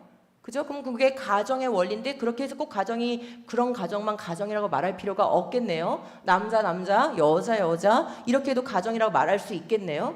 모든 개념이 바뀌는 거예요. 모든 개념. 인간은 어차피 하나님의 형상으로 지어진 것도 아니네요. 그럼 하나님의 법에 따라서 살 필요도 없네요. 선악과 먹은 것도 아니네요. 오스트랄로피테쿠스 아파렌시스로부터 나와가지고 영장류로부터 인간이 됐는데 누가 선악과를 먹은 거예요 도대체? 그죠? 그러니까 창세기 3장에서 말하는 아담과 하와의 범죄를 통해서 지어진 그 죄로 말미암아서 죽음이 들어온 거 이거 다 사실이 아니네요. 이렇게 가는 거예요. 십자가를 공격하지 않으면 되는 줄 알았는데 이 현대판 사탄의 전략은 십자가를 공격할 수 없다는 걸 아니까. 왜요? 지난 2000년 동안 이미 이 교회의 성도들이 십자가 복음을 지키기 위해서 피 흘려 수많은 성도들이 죽었어요. 그들의 피값이 있었기 때문에 우리는 십자가 복음을 흔들림 없는 이 복음을 받아들이게 된 거예요. 우리는 대가를 치렀습니다. 그러니까 그건 건들지 못해요. 그거 건드는 순간 이단이라고 바로 정죄되니까. 그러니까 이제 고도의 전략을 세운 거예요. 뭐요? 창조를 공격해. 창조를. 창조 6일 창조 아니래. 하나님이 말씀으로 지으신 것도 아니래. 자연과정으로 진화하게 수억 년 동안 진화하게 해가지고 인간이 나온 거래. 이런 식으로. 그러면 그거에 대해서는 사람들이 반응을 잘 안 하고 뭐 누가 그런 주장을 하나 보다. 뭐 그렇게 믿을 수도 있나 보다. 이런 식으로 하면서 유야무야 시간이 흘러가다 보니까 어떻게 돼요? 모든 게 바뀌어요. 아담과 하와도 실제 인물이 아니에요. 원죄도 실제 사건이 아니에요. 선악과 사건도 실제가 아니에요. 죄 때문에 죽음이 들어온 것도 아니에요. 그러면 왜 예수님이 오셔야 됐는가라는 그런 엄청난 의문에 이제 봉착하게 되죠. 그죠? 결국은 뭘 무너뜨리고자 하는 거예요? 창조라는 토대 위에 십자가가 서 있는데 십자가를 직접 공격할 수 없으니 창조를 무너뜨려서 결국 이 바탕, 토대를 허무니까 십자가가 넘어질 수밖에 없지 않겠습니까? 그렇게 지금 흘러온 게 지난 200여 년의 이 현대의 영적 싸움이었다는 거예요. 이거는 굉장히 지적이고 문화적인 영역에서 벌어진 싸움이고 지금도 계속 진행 중이고 우리 예수님 오실 때까지 진행될 싸움입니다. 그러니까 이 시대의 영적 싸움은 몸으로 치고받고 하는 싸움이 아니라 어떤 싸움이라고요? 어떤 싸움이라고요? 지적인 문화적인 영역에서 벌어지는 싸움이라는 거예요. 그러니까 뭐 해야 되겠어요? 다시 뭐 해야 되겠어요? 지적인 문화적 영역에서 싸움이 벌어지고 있는데 내가 무지해. 그러면은 싸울 수가 없지요. 이길 수가 없지요. 분별할 수가 없지요. 공부를 할 수밖에 없는 거예요. 공부해야 되는 거예요. 하나님 말씀에 근거해서 공부하고 우리 아이들을 철저하게 가르치는 거, 그것이 무장하는 것이에요. 다른 게 무장이 아닌 것입니다.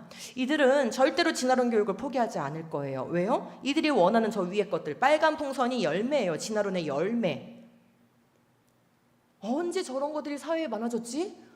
정말 세상이 악해지는구나 이렇게 생각할 게 아니라 진화론을 계속 가르치면 저런 악한 열매는 계속 나오게 되어 있어요. 근데 자기들이 원하는 대로 저렇게 살면서 아까 유발 하라리처럼 동성애도 미화하잖아요. 우정과 친밀감 구축을 위한 거라고. 그죠? 그렇게 말하고 싶으면 뭐가 근거가 돼야 돼요? 진화론이 근거가 되어야 자신들이 원하는 정욕적인 삶을 살 수 있습니다. 그러니까 이들은 자기들이 원하는 세상을 살기 위하여 진화론 교육을 절대 포기할 수가 없는 거예요. 그러면 이러고 있는 동안 우리는 뭐를 해야 되겠어요? 저희는 뭘 해야 될까요? 교회는? 예? 창조를 교육을 해야 되겠죠? 저들은 진화론 교육하는 게 그 아이들의 정신세계를 사로잡는 무기예요. 그럼 그대로 놔두면 되겠습니까? 아니죠. 창조를 교육해서 하나님의 말씀으로 다시 그들의 생각을 무장시켜야 되는 것이죠. 그러므로 우리에게 위대한 결심을 해야 될 이 결심이 남은 거예요. 아까 나는 상속자다 이랬는데 한번 다시 해볼까요? 나는 상속자다. 예, 이건 혼자 할 일 아니고요. 우리 교회가 같이 해야 할 일이에요. 장로님, 권사님, 집사님, 목사님, 우리 또 제일 중요하신 분들이 각급 이 교육부서에 있는 우리 선생님들, 그죠?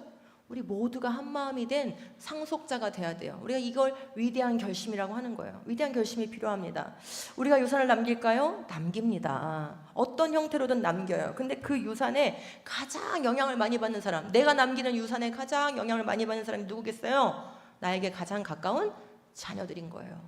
그래서 우리가 부모라면, 우리가 교사라면, 그죠? 교회의 어떤 직분을 맡은 사람들이라면 우리는 위대한 유산을 남길 결심을 해야만 하는 거예요. 이건 선택이 아니에요. 해야만 하는 거예요. 둘 중에 어느 쪽에 내가 기여를 이미 하고 있어요. 아무것도 안 하잖아요. 그럼 난 다인의 유산을 물려주는데 기여하고 있는 거예요. 그렇죠?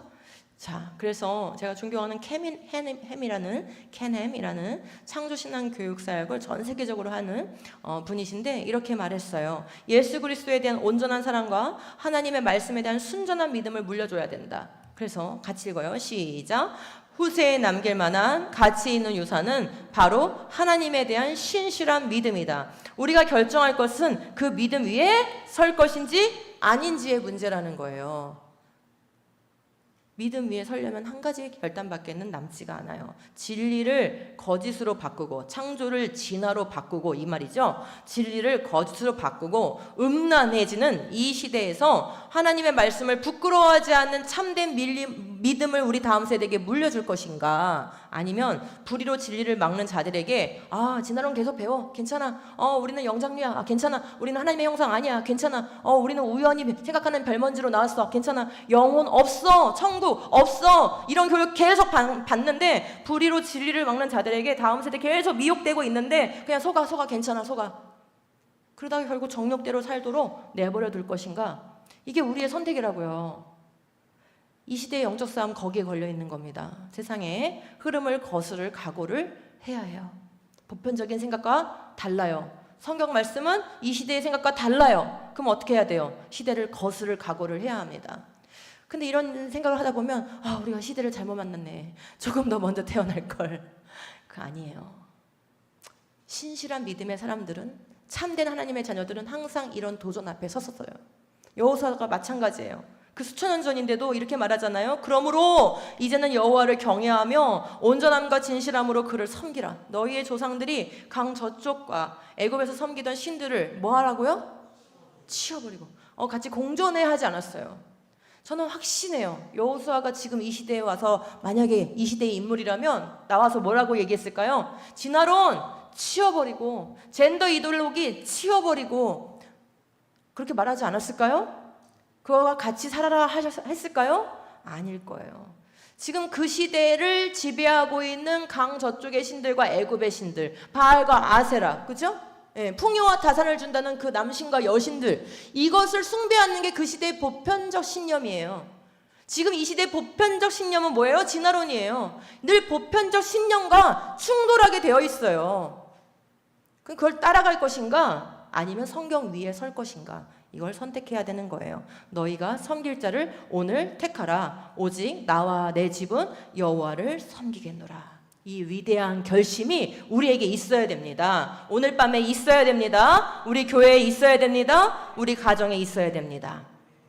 이제 이 시대를 말씀드려 볼게요. 우리가 다 살아가는 동안 지금 이 시대를 사는 건데, 유다서 18절을 보면은 그들이 너희에게 말하기를 마지막 때에 자기의 경건하지 않은 정욕대로 행하며 조롱하는 자들이 있으리라, 이렇게 말해요. 지금 뭐에 대한 얘기예요? 마지막 때에 대한 알림을 주고 있어요.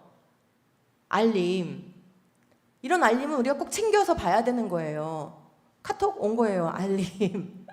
뭐라고요? 얘들아, 마지막 때는 이런 거야. 근데 딱 키워드가 그것도 쉬워요. 딱 2개만 기억하면 돼요. 첫 번째 어떤 키워드요? 정욕대로가 마지막 시대 키워드예요. 두 번째는 뭐예요? 조롱하는 자들. 정욕대로는 좀 쉽잖아요. 근데 조롱하는 자들은 뭘까? 이게 유다서는 짧아요. 장이 한 장밖에 없잖아요. 근데 베드로서에 가니까 베드로 사도님이 설명을 해줬어요. 먼저 이것을 알지니 똑같아요. 말세에 또 키워드 뭐요? 조롱하는 자들. 또 뭐요? 정욕을 따라. 쉽죠? 기억하셔야 돼요. 자, 그런데 조롱이 뭐냐가 이제 설명이 나와요. 여기에 보실까요? 주께서 강림하신다는 약속이 어디 있느냐? 이게 조롱의 내용이에요. 뭐 한다는 거죠? 이 시대를 살다 보면 이 마지막 때는 어떤 증상이 나타나냐면, 야, 우리가 별 먼지에서 왔는데, 물질에서 와가지고 이렇게 하나의 세포에서 인간이 나왔는데 너 영혼이 있다고 믿어? 그래서 영혼 구원이 있다고 믿어? 심지어 예수라는 분이 다시 올 거라는 걸 믿어? 하면서 예수 그리스도의 재림을 기다리는 자들을 뭐 한다고요? 조롱한다는 거예요. 그러면서 또 똑같이 이제 이어서 내용이 뭐냐? 조상들이 잔으로부터 만물이 처음 창조될 때와 같이 그냥 있다 한다는 거예요. 이게 마지막 때 조롱하는 자들의 조롱의 내용이라는 거예요. 뭔 말일까요? 이게 여러분 너무 소름 돋는 얘기입니다. 이게 지금 마지막 때의 특징인데, 우리 아이들은 중학교에 딱 올라가면 교과서에서 뭘 배우냐? 동일 과정설이라는 걸 배웁니다. 얘들아, 지층과 화석을, 이 지구의 역사를 해석할 때는 동일 과정설이라는 원리에 근거해서 해석해야 돼 하고 철저하게 그걸 배웁니다. 그럼 여러분, 동일 과정설 뭐예요? 오늘날 일어나는 모든 현상과 똑같이 과거에도 계속 그대로 있어 왔다. 그냥 있어 왔다. 오늘날과 과거와 똑같이 늘 그래 왔다. 지금 그거예요. 오늘날 표현으로 동일 과정설이지, 성경이 예언한 말로 하자면은 만물이 계속 그래 왔다. 늘 그냥 그렇게 있어 왔다. 갑자기 창조된 것도 아니고 노아홍수와 같은 격변이 있었던 것도 아니고 점진적으로 조금씩 수억 년에 걸쳐서 조금 그 변화가 축적돼가지고 오늘은 감지될 수 없는 그런 천천히 느린 변화를 통해서 지금 이 모습이 된 거야. 이거예요. 물질과 에너지가 그냥 있어 왔어. 원래 있어 왔어. 라는 바로 그 유물론에 기반한 진화론 세계관을 얘기하고 있는 거예요. 소름 안 돋습니까, 여러분? 우리 아이들이 학교 가면 배우는 게 이 내용인데, 이거를 배우고 이 내용에 근거하여 크리스찬들이 조롱받는 시대가 말세라고 성경은 예언을 해놨단 말이에요. 그럼 지금 우리가 살고 있는 시대가 뭐라는 거예요? 말세라는 거죠. 그럼 우리와 우리 다음 세대는 이 말세를 살아내야 될 이 마지막 크리스찬들인 거예요. 마지막 크리스찬, 라스트 크리스찬. 좋지 않으세요, 여러분? 진정한 크리스찬은 이런 말을 들을 때 흥분이 되어야 합니다. 왜요? 곧 주님을 만날 거니까. 그죠?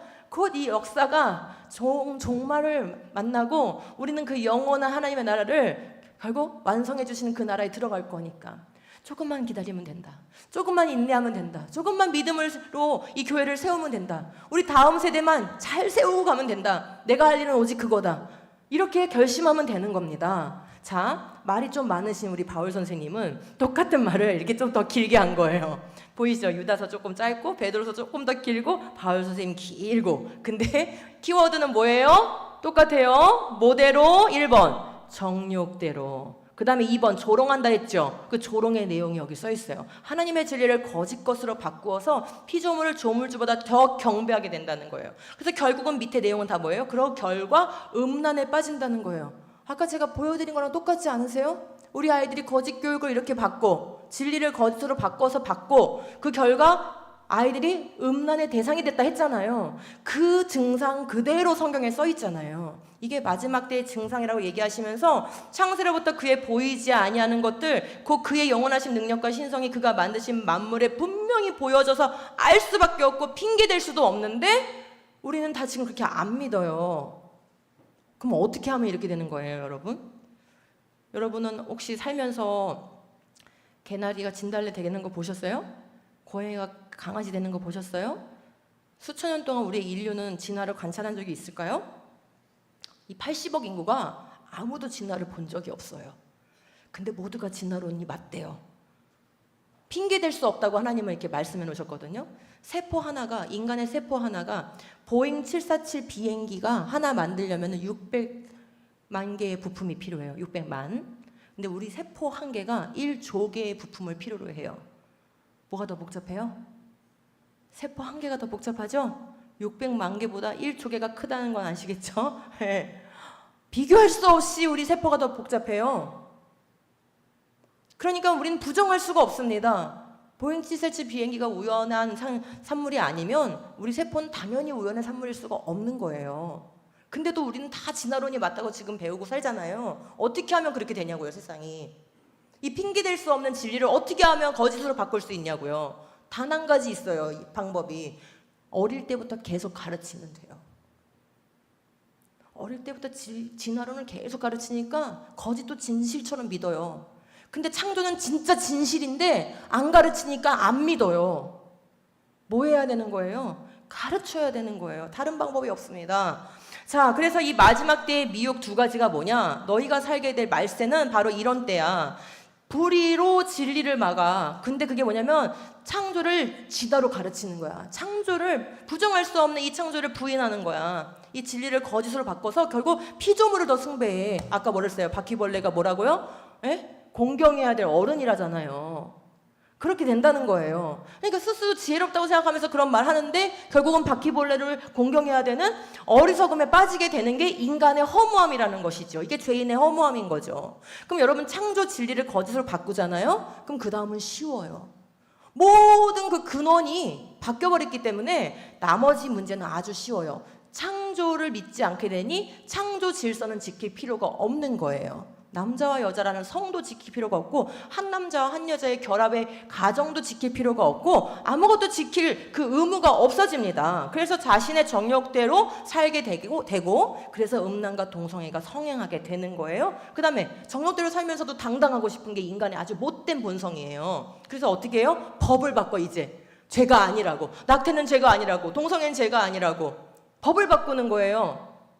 그래서 자기는 정당하게 산다는 거예요. 이게 바로 창조질서를 파괴하는 거죠. 결국 이 모든 일은 하나님을 마음에 두기 싫어하는 죄인의 본성 때문에 나오는 것이고 인류의 문명을 결국 어떻게 합니까? 멸망하게 만들고 험한 것에 빠지게 만들고 영원히 하나님으로부터 떠나게 만드는 것입니다. 여러분, 이렇게 들었는데 우리의 다음 세대가 이런 길에 가도록 그냥 놔버려 두시겠습니까? 이제 뭘 해야 되는지가 보이실 거예요. 제가 이제 더 말씀 안 해도 여러분이 이제 스스로 판단하실 수 있을 겁니다. 이 시대 싸움은 어디에 있구나? 창조에 있구나.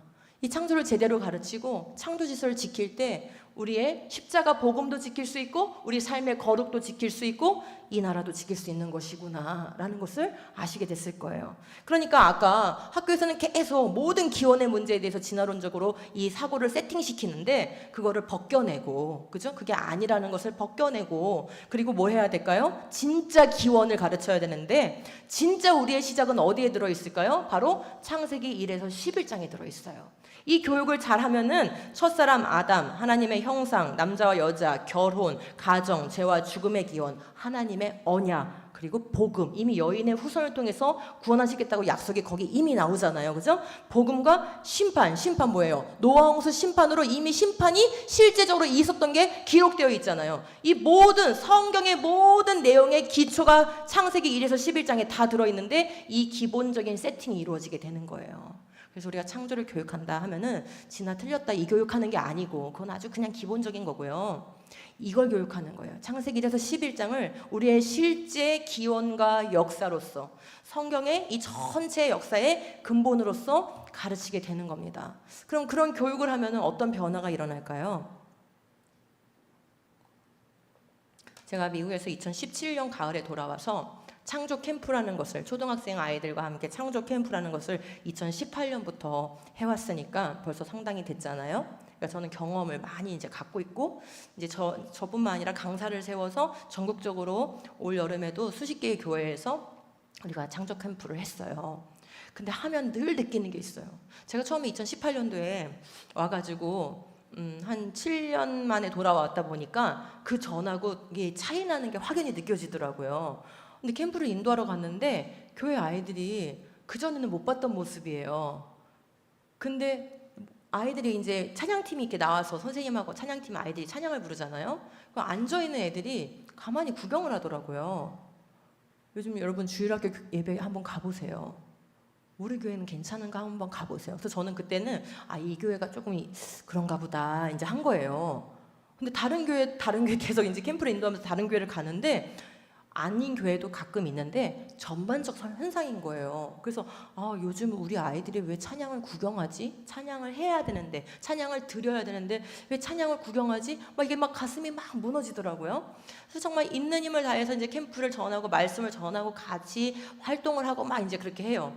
근데 놀라운 변화는 그렇게 목석처럼 앉아서 구경하던 애들이 우리 캠프를 그렇게 오래 하지 않아요. 이틀이나 3일밖에 안 해요. 성경학교로 하는 거기 때문에. 근데 하루 인도하고 이틀째가 되면 또는 하루 저녁이 되면은 불과 저랑 만난 지 하루밖에 안 됐는데 애들이 막 찬양의 소리가 막 커지고 그 다음에 앞에 나와서 찬양할 사람 그러면 다 우르르 나와요. 앉아있던 그 애들이. 아니 왜 그렇게 바뀌는 걸까요? 단 하루 이틀 만에? 그거 알게 됐어요. 우리 아이들이 하나님을 찬양해야 될 이유를 몰랐구나. 물질에서 왔다고 배우니까, 동물에서 왔다고 배우니까 하나님이 창조주이시라는 그 사실적인 느낌이 없는 거예요.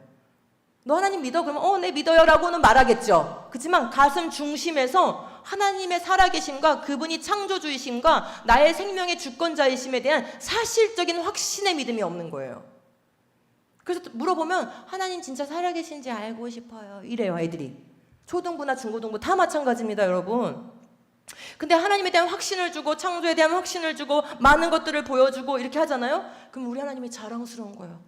우리 하나님이 하신 일이 이렇게 위대하다니, 이렇게 놀라운 일을 행했다니, 하나님이 우주 만물을 통치하고 계시다는 것을, 지으셨을 뿐만 아니라 지금도 말씀으로 붙들고 계시다는 것을 확신하게 되고요. 그 기기묘묘한 것들을, 우주에 관한 것, 생명에 대한 것들을 다 설명해 주면은 모든 능력과 지혜가 하나님께로부터 온다는 것을 알게 돼요. 그 모든 걸 지으신 분이 하나님이니까. 그럼 여러분 생각해 보세요. 내 지혜가 높다고 생각할까요? 하나님의 지혜가 높다고 생각할까요? 이런 교육을 받으면 그 전까지는 내 생각대로 사는 거예요 사람들이. 근데 하나님의 창조를 가르치면 내 지혜는 아무것도 아니구나, 하나님의 지혜가 놀랍구나라는 것을 알게 되니까 당연히 그분께 뭐 하고 싶겠어요? 인생을 맡기고 싶겠죠. 어려운 일 있을 때 그분께 묻고 싶겠죠. 저절로 기도가 되는 거예요. 저절로 인생을 주님께 맡기게 되는 거예요. 그런 신앙의 고백이 성장하게 되는 거예요. 그리고 하나님이 지으셨고 하나님이 다스리시는데 세상에 두려울 게 뭐가 있습니까? 그죠? 예, 그런 담대한 믿음이 생기는 거예요. 하나님이 지으신 대로 우주 만물이 운행된다는 걸 아니까 인간도 어떻게 살아야 돼요? 하나님의 뜻대로 살아야 된다는 것을 알게 되고 하나님의 법을 존중하게 되는 거예요. 제일 중요하죠. 7번. 요즘 AI 시대에 여러분 말 잘해요. AI 말 잘해요. 단어 조합 스킬은 뛰어납니다. 근데 그 문장이 다 진리인가요? 참인가요? 아니죠. 명제라고 해서 다 참이 되는 게 아니에요. 그러니까 아이들이 배우는 이 수많은 그런 지식들, 특별히 이 AI와 같은 이런 이제 것들이 보급되는 이 사회에서 아이들에게 가장 요구되는 건 뭐냐면 참과 거짓을 분별하는 능력이거든요. 어디서 교육할 수 있어요, 이거? 성경을 기반하여 교육하지 않는 한 우린 참 거짓을 분별하는 분별력을 키울 수가 없는 거고, 반대말로 하면 우리는 절호의 기회가 온 거예요. 이 AI 시대에 이 성경에 기반하여 교육하는 이 교회만이 참된 참과 거짓을 분별하는 분별력을 키워줄 수 있는 유일한 장소인 거예요. 유일한 공동체인 거예요. 와, 이런 놀라운 기회를 얻게 됐는데 안 하고 싶으세요? 하고 싶지 않으세요? 그죠? 예. 우리 아이들을 정말로 이 시대에 정말 훌륭한 인재들로 영적 유산을 남기는 그런 거룩한 인재들로 키울 수 있는 오히려 기회라고 우리가 생각할 수 있습니다. 그 다음에 이제 8번은 정말 최고로 중요한 건데, 우리가 완전한 창조로 시작했습니다. 근데 진화교론 교육 가운데서는, 진화론 세계관 가운데서는 이 완전한 창조가 뭔지에 대한 감각이 없어요. 지금 아마 이 30, 40대 어른들도 마찬가지일 거예요. 30, 40대부터 이미 뚜렷한 아주 심각한 진화론 교육을 받은 세대거든요. 그래서 완전한 창조가 뭔지에 대한 실질적 감각이 우리한테 살아있지가 않아요. 여러분, 완전한 창조는 뭡니까? 이 창조 안에 죄나 죽음이 들어있지 않은 거예요. 고통이라는 건 없는 거예요. 신음과 질병 이런 거 없는 거예요. 하나님은 우리를 지으실 때 이 세상을 완전하게 지으시고 그걸 평가하셨어요. 뭐라고요? 보시기에 심히 좋았다고. 그러니까 죽음이 없는 창조를 하시고 영원토록 우리와 함께 교제하시기 위해서 이 세상을 지으신 거죠. 근데 그 영원한 그런 상태에서 우리가 죄 때문에 죽음으로 떨어졌어요. 그럼 구원은 왜 필요한 거냐면은 영원한 생명에서 죽음으로 떨어졌기 때문에 다시 영원한 생명으로 회복시키기 위해서 구원이 필요한 거예요. 이것을 사실적으로 이해하게 되면 예수님이 우리에게 주신 영원한 생명이 무엇인지를 사실적으로 느끼게 돼서, 그냥 뜬구름 잡는 얘기, 죽으면 가는 저기 하늘나라 이런 게 아니라 영원한 나라, 영원한 생명이 사실적이고 실제적인 것이구나. 내가 바로 그 나라를 위해서 사는 존재고 나는 이미 영원한 생명을 소유하고 있구나라는 것을 실질적으로 느끼게 돼요. 그래서 산소망에다가 삶의 초점을 맞추게 되는 거예요. 그러니까 이 땅의 것들, 썩어지고 없어지고 사라지고 멸망당할 이 땅의 것들에 대해서 막 안달복달하는 것이 아니라 하나님의 생명과 그 영원한 나라에 인생의 초점을 맞추게 되는 거예요. 이런 변화가 일어납니다. 그래서 우리가 창조신앙 교육을 하면 아이들을 이렇게 놀랍게 믿음의 사람으로 키울 수가 있어요. 여러분, 창세기 1장, 모든 성경이 그렇지만 특별히 창세기 1장에 기록되어 있는 내용은 인간이 관찰한 자가 없습니다. 다 지은 다음에 마지막에 아담 하와 지으신 거예요. 아담 하와가 첫째 날, 둘째 날, 셋째 날에 관찰하지 않았어요. 맞죠? 그러면 창조라는 일을 하신 것은 하나님이시고 그 일을 말해 주실 수 있는 분도 누구밖에 없어요? 예, CCTV도 없어요. 관찰자가 없어요. 오직 하나님만 우리한테 말씀해 주실 수 있는 거예요. 즉, 성경에 써 있는 창조 내용은 하나님만이 유일하게 알려주실 수 있는 우리 모든 지식의 근원적 지식인 거예요. 그러면 그런 하나님만이 알고 하나님만이 관찰했고 하나님만이 직접 행하신 그 일을 우리한테 말해 주시는데 거짓말로 말씀해 주시겠어요? 그분밖에는 알려주실 분이 없는데 그분이 틀리게 말해주시면 우리는 영원토록 진리를 모르는 거예요. 하나님이 그런 분이 아니신 거 아시겠죠? 거룩하고 진실되신 분이시기 때문에 우리에게 반드시 사실을 알려주신 거죠. 진리를 알려주신 거죠. 그러면 우리는 어떤 자세로 이 말씀을 전달해야 되겠어요? 하나님이 유일한 증언자로 우리에게 말씀해 주신 거니까 우린 그 증언을 받아들인 사람으로서 법정에 선 증인처럼 거짓말하면 처벌받는다라는 그러한 각오로 전달을 해야 되는 거예요. 진실되게 1.1핵이라도 변개치 않고 그 말씀 그대로를 증언하는 그런 법정의 증인처럼 우리 아이들에게 전수를 해야 되는 거란 말이죠. 그게 바로 영적 유산을 남기는 자의 자세인 겁니다. 그래서 우리에게 주어진 가장 귀중하고 특별한 유산은 바로 하나님의 이 말씀인데, 이 유산을 남기는 자세가 바로 이거예요. 시작. 아무것도 가감하지 않고 성경 말씀 자체를 있는 그대로 전하는 것만으로도 충분히 그 말씀은 살아 운동력이 있으며 올바른 판단과 행동을 하도록 이끌어줄 것이고, 또한 자손 대대에 걸쳐 놀라운 결과를 가져오게 될 것이다. 아멘. 그런 결과가 우리 가정에 있길 원합니다. 그런 결과가 우리 교회에 있길 원합니다. 예, 그런 교회가 되어야 하는 거예요. 예수님 이미 알고 계셨어요. 마지막 때에 대해서 경고하실 때 너희 조롱 받을 거야. 그러니까 뭐 하지 마? 미혹을 받지 않도록 주의해라. 유물론 세계관, 진화론 세계관이 팽배해져서 영혼 구원을 믿고 예수 그리스도의 재림을 기다리는 너희들을 조롱하게 될 거야. 창조를 믿으면 조롱받게 될 거야. 청문회 성에서 창조 믿으면 어떻게 그런 비상식적 생각으로 국무를 집행할 수 있겠습니까? 하면서 조롱받게 될 거야. 지금 우리가 겪는 일이지 않습니까? 그때 하나님은 뭐라고 말씀하시는 거예요? 천지는 없어질지언정 내 말은 없어지지 아니할 거야. 그러니까 그 어떠한 미혹과 어떠한 조롱 가운데서도 절대 흔들리지 마. 내 말을 믿어야 돼 라고 말씀하시는 거예요. 하나님의 말씀은 다 순전하며 하나님은 그를 의지하는 자의 방패시니라. 너는 그의 말씀에 더하지 말라. 그가 너를 책망하시겠고 너는 거짓말하는 자가 될까 두려우니라. 하나님은 거짓이 없으신 분이십니다. 그러므로 그분의 말씀을 바꾸면 누가 거짓말쟁이가 돼요? 내가 거짓말쟁이가 되는 거예요. 말씀 그대로 우리 다음 세대에게 전달해야 합니다. 우리 같이 마지막 말씀 읽겠습니다. 시작. 누구든지 이 음란하고 죄 많은 세대에서 나와 내 말을 부끄러워하면 인자도 아버지의 영광으로 거룩한 천사들과 함께 올 때에 그 사람을 부끄러워하리라.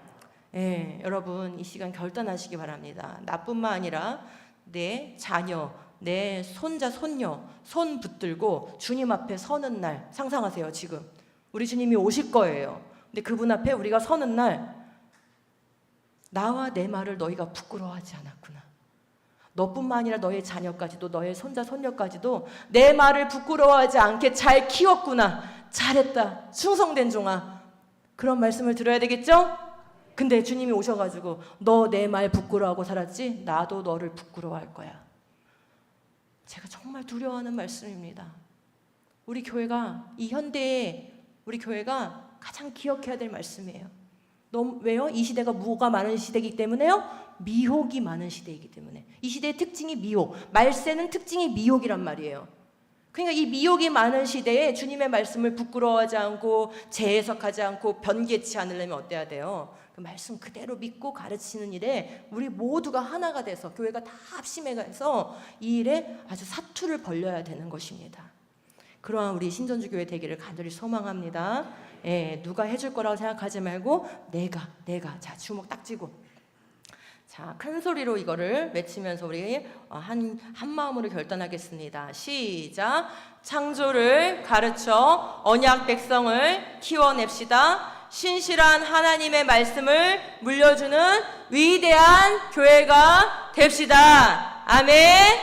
예, 우리는 금수저 아니고 다이아몬드 수저 아니어도요, 하나님의 천지가 없어져도 바뀌지 않는 이 말씀, 영원한 말씀을 물려줄 영적 상속자들입니다. 아멘. 그 사명을 끝까지 잘 감당하시기를 원합니다. 제가 여러분에게 잠깐 소개를 드려볼게요. 저희 연구소가 지난 16년 동안 하나님이 저는 원래 지구과학 교사였었는데 이 일에 부르셔서 지난 16년 동안 연구하면서 이렇게 많은 교재들을 만들어냈습니다. 그래서 처음엔 정말 막막한 일이었고 또 아무도 도와주는 자도 없었어요. 그렇지만 하나님이 하라고 하시니까 순종해서 한 걸음 한 걸음 왔는데, 지금은 유치부 교육과정, 초등부 교육과정, 중고등부, 또 청장년 이렇게 4단계로 교회 학교에서 교육할 수 있는 교재와 프로그램을 만들었습니다. 그래서 저도 이렇게 와서 사역을 하고, 제가 또 강사들을 키워서 우리 9월 달부터 4기 강사 과정이 시작되는데 있는데 혹시 또 강사를 하고 싶으신 분이 막 불타는 마음이 있다면 또 그것도 기도해 보시기 바랍니다. 해서 이 사역은 우리 교회만이 아니라 한국교회 전체가 해서 다음 세대를 살려야 되는 그런 일이기 때문에 성경학교에서 수련회에서 적용할 수 있도록 이렇게 교재를 만들었거든요. 그래서 교회 학교에 꼭 적용해 보시기 바라고, 이게 유치부 교재예요. 유치부 교재는 교회에서 직접 운영하시도록 설교자가 할 말이 다 적혀 있고 교사가 분반 공부 지도해야 될 말이 다 적혀 있어요. 그리고 교재도 아주 예쁘게 다양한 활동과 노래와 인형극까지 넣어가지고 이렇게 만들어져 있어요. 그래서 활용만 하시면 되거든요. 그래서 이렇게 교육에 활용하시고, 여러분이 그냥 늘 어디서나 켜실 수 있는 유튜브 무료로 보실 수 있는 컨텐츠들도 만들어져 있어요. 저와 CTS가 합작해서 크로스뷰라는 유튜브 채널이 있는데 거기에 하고 저하고 이렇게 만들었는데, 그 채널은 이제 여러 영상들을 만드는 곳이니까 섞여 있어서 찾기가 어려우실 수 있어서 저희 연구소 예스티칭 연구소 유튜브 채널을 구독하시면 거기에 재생 목록에 요 창조 진화 영상을 쫙 모아놨어요. 그래서 하나가 그렇게 길지 않아요. 길어봤자 15분이고 짧은 거는 4분, 6분도 있어요. 그러니까 한 편씩 주일학교에서 같이 보고, 이거는 초중고 대학교까지 다 괜찮은 영상이에요. 영상을 쉽게 설명을 해서 초등학생들도 이해할 수 있는 영상들이 꽤 있어요. 그러니까 같이 보고, 우리 선생님들이 잘하는 거 뭐예요? 미리 보고 퀴즈를 몇 개 만들어 놓는 거예요. 그럼 아이들 보여주고 퀴즈 내고 맞추면 상품 주고, 이런 식으로 해서 아이들한테 계속 선한 지식을 주고 성경적인 지식을 주고 격려하고, 하나님 믿는 것이 부끄러운 게 아니고 창조를 믿는 게 부끄러운 게 아니고 오히려 자랑스러운 거라는 거를 계속 우리 교회 학교가 좀 노력을 해주셔야 돼요. 또 집에서 아이들하고도 부모님이 보실 수 있습니다. 그리고 우리 선생님들과 우리 부모님들이 공부를 해야 아이들을 가르칠 수 있기 때문에 고등학교 이상이면 읽을 수 있는 그런 이렇게 책들을 또 이렇게 집필을 해서 만들어 놨어요. 그래서 여러분이 읽으시고 또 영상 보면서 강의 들으시면서 이렇게 공부하시고 할 수 있도록 만들어 놨고, 이 Y창조 가운데 있는 이 Y창조 책은 영상을 유튜브에 다 강의를 무료로 다 올려놨어요. 제발 뭐 합시다? 공부합시다. 지금의 영적 싸움은 뭐라고요? 지적, 문화적 영역에서 벌어진다. 그거 소홀히 하면 우리 다음 세대 다 뺏기고 우리 죽으면 어떻게 돼요? 교회는 유지가 안 된다. 예. 그래서 우리 다음 세대를 세워놓고 가는 것이 우리의 사명입니다. 우린 영적 상속자입니다. 위대한 상속자가 되실 줄 믿습니다. 제가 잠시 기도하고 마치도록 하겠습니다. 좋으신 하나님 아버지, 정말 사랑스러운 복된 교회에 불러주셔서 감사합니다. 우리 성도님들이 한 마음으로 아멘으로 받은 이 말씀, 성령님께서 그 마음 가운데 역사하여 주셔서 우리 영아부, 유치부, 초등부, 또 중고등부, 청년부, 또 우리 장년부 부모들 교육에 이르기까지 온 교회가 깨어서 하나님의 말씀 열심히 가르칠 수 있게 해주시고 함께 공부하고 배울 수 있게 하여 주시옵소서. 또 온 교회가 합심하여 기도하면서 이 마지막 때에 정말 이 시대를 이끌어가는 믿음의 인재들을 배출하여 하나님을 기쁘시게 하고 하나님의 마음을 시원케 해드리는 그런 복된 교회, 위대한 교회가 되게 하여 주시옵소서. 예수님의 이름으로 기도합니다. 아멘. 감사합니다.